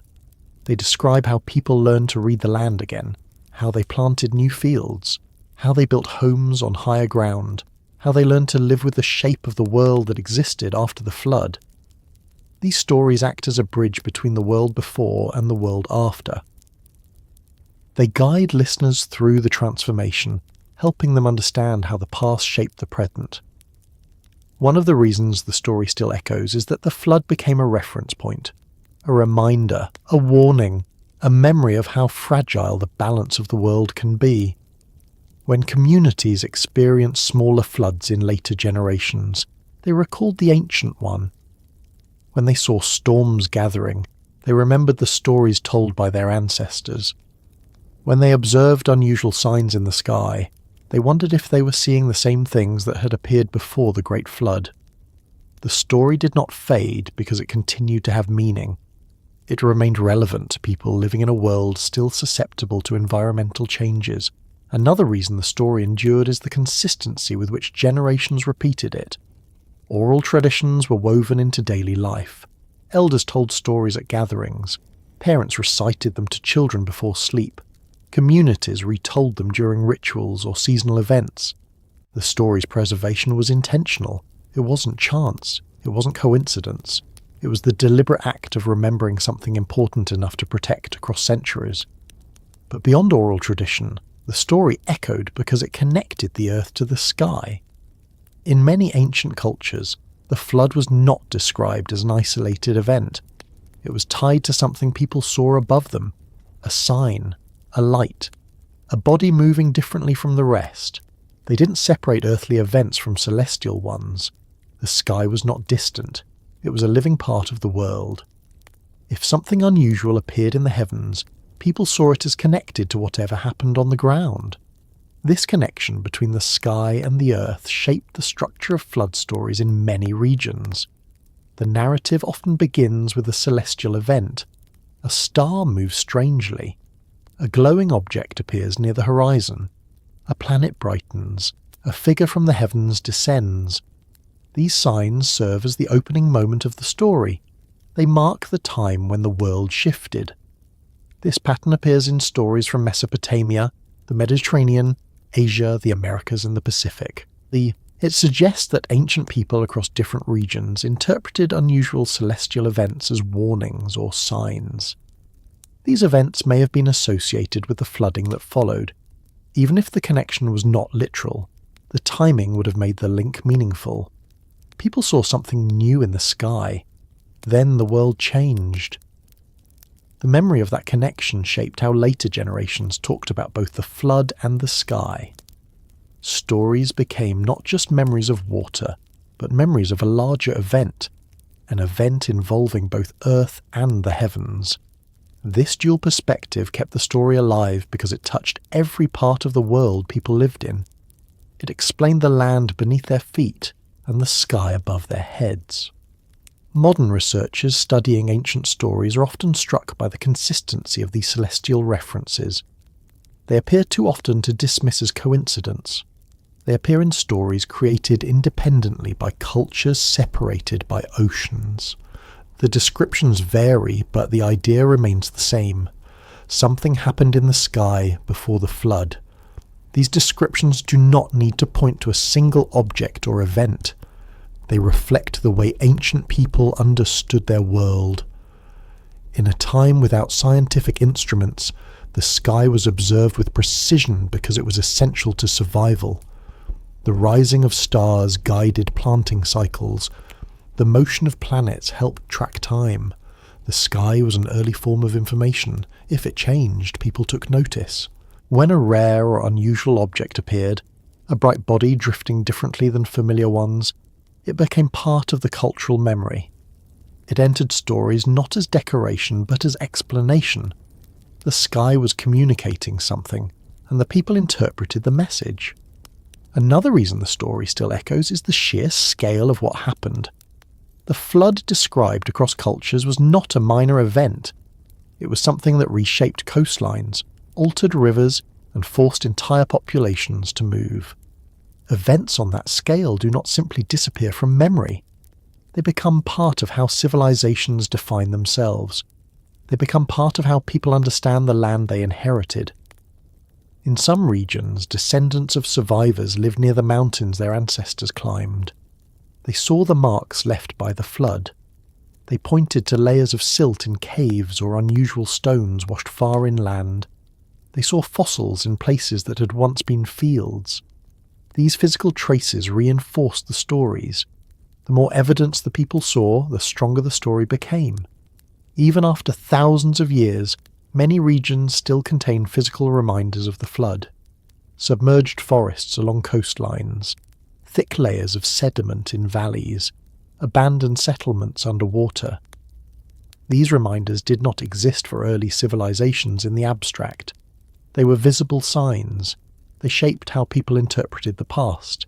The connection between the flood and a wandering world persisted because people struggled to explain how something so massive could happen. In an age before scientific explanations, they turned to the tools available. They used stories. They looked at the sky. They imagined beings who could govern forces large enough to create or permit such an event. In Mesopotamia, the Anunnaki filled this role. In other regions, different figures took their place, but the idea remained: the flood was not random. It was connected to something beyond human reach, something that came from above, something that visited, something that crossed paths with the earth.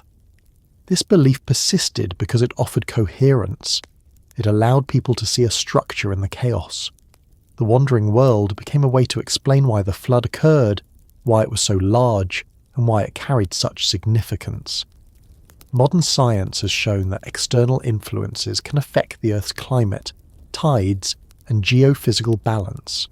Celestial bodies can exert gravitational forces strong enough to change conditions on Earth without ever approaching dangerously close. Scientists studying orbital mechanics and long-period objects have demonstrated that planets on elongated orbits can influence the behavior of other planets.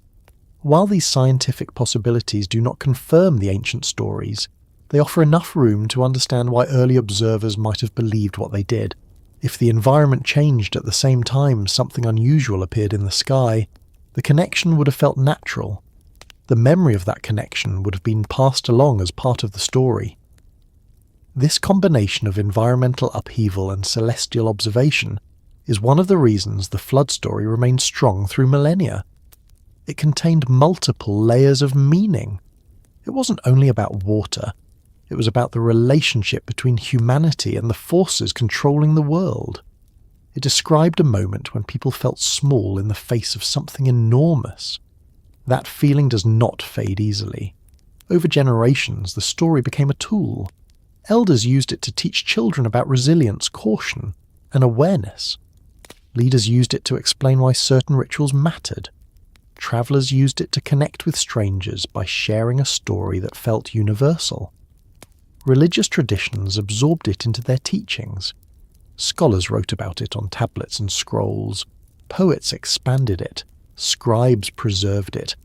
The flood story grew because it carried meaning that extended beyond the literal.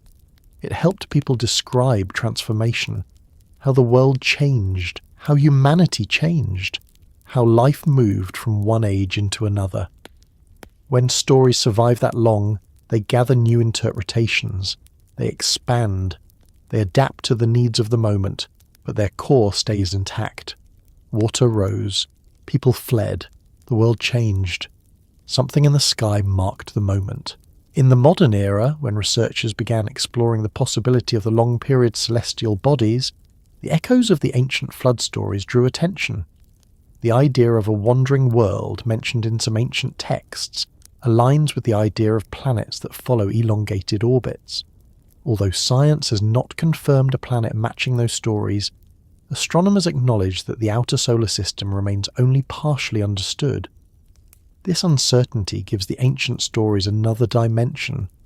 They invite comparison between memory and measurement. They ask whether something once visible to ancient skywatchers could have left no trace for modern telescopes to find easily. They encourage researchers to consider how human perception and cosmic events could intersect. The flood story also echoes because the world still changes in ways that remind people of their vulnerability. Rising seas, unpredictable storms, shifting climates. These modern experiences create a quiet resonance with the ancient memory. They remind us that the forces shaping the Earth today are similar to the forces that shaped it thousands of years ago. People may not think consciously about ancient flood stories when watching news of hurricanes or storm surges, but the connection exists in the background. The ancient memory is part of the human story. It influenced how early civilizations saw the environment. It shaped their understanding of the sky. It guided the way they handled uncertainty. As the story continued through generations, it carried not only fear but also continuity. The flood was destructive, but the survivors rebuilt. They formed new communities. They created new traditions. They carried forward knowledge.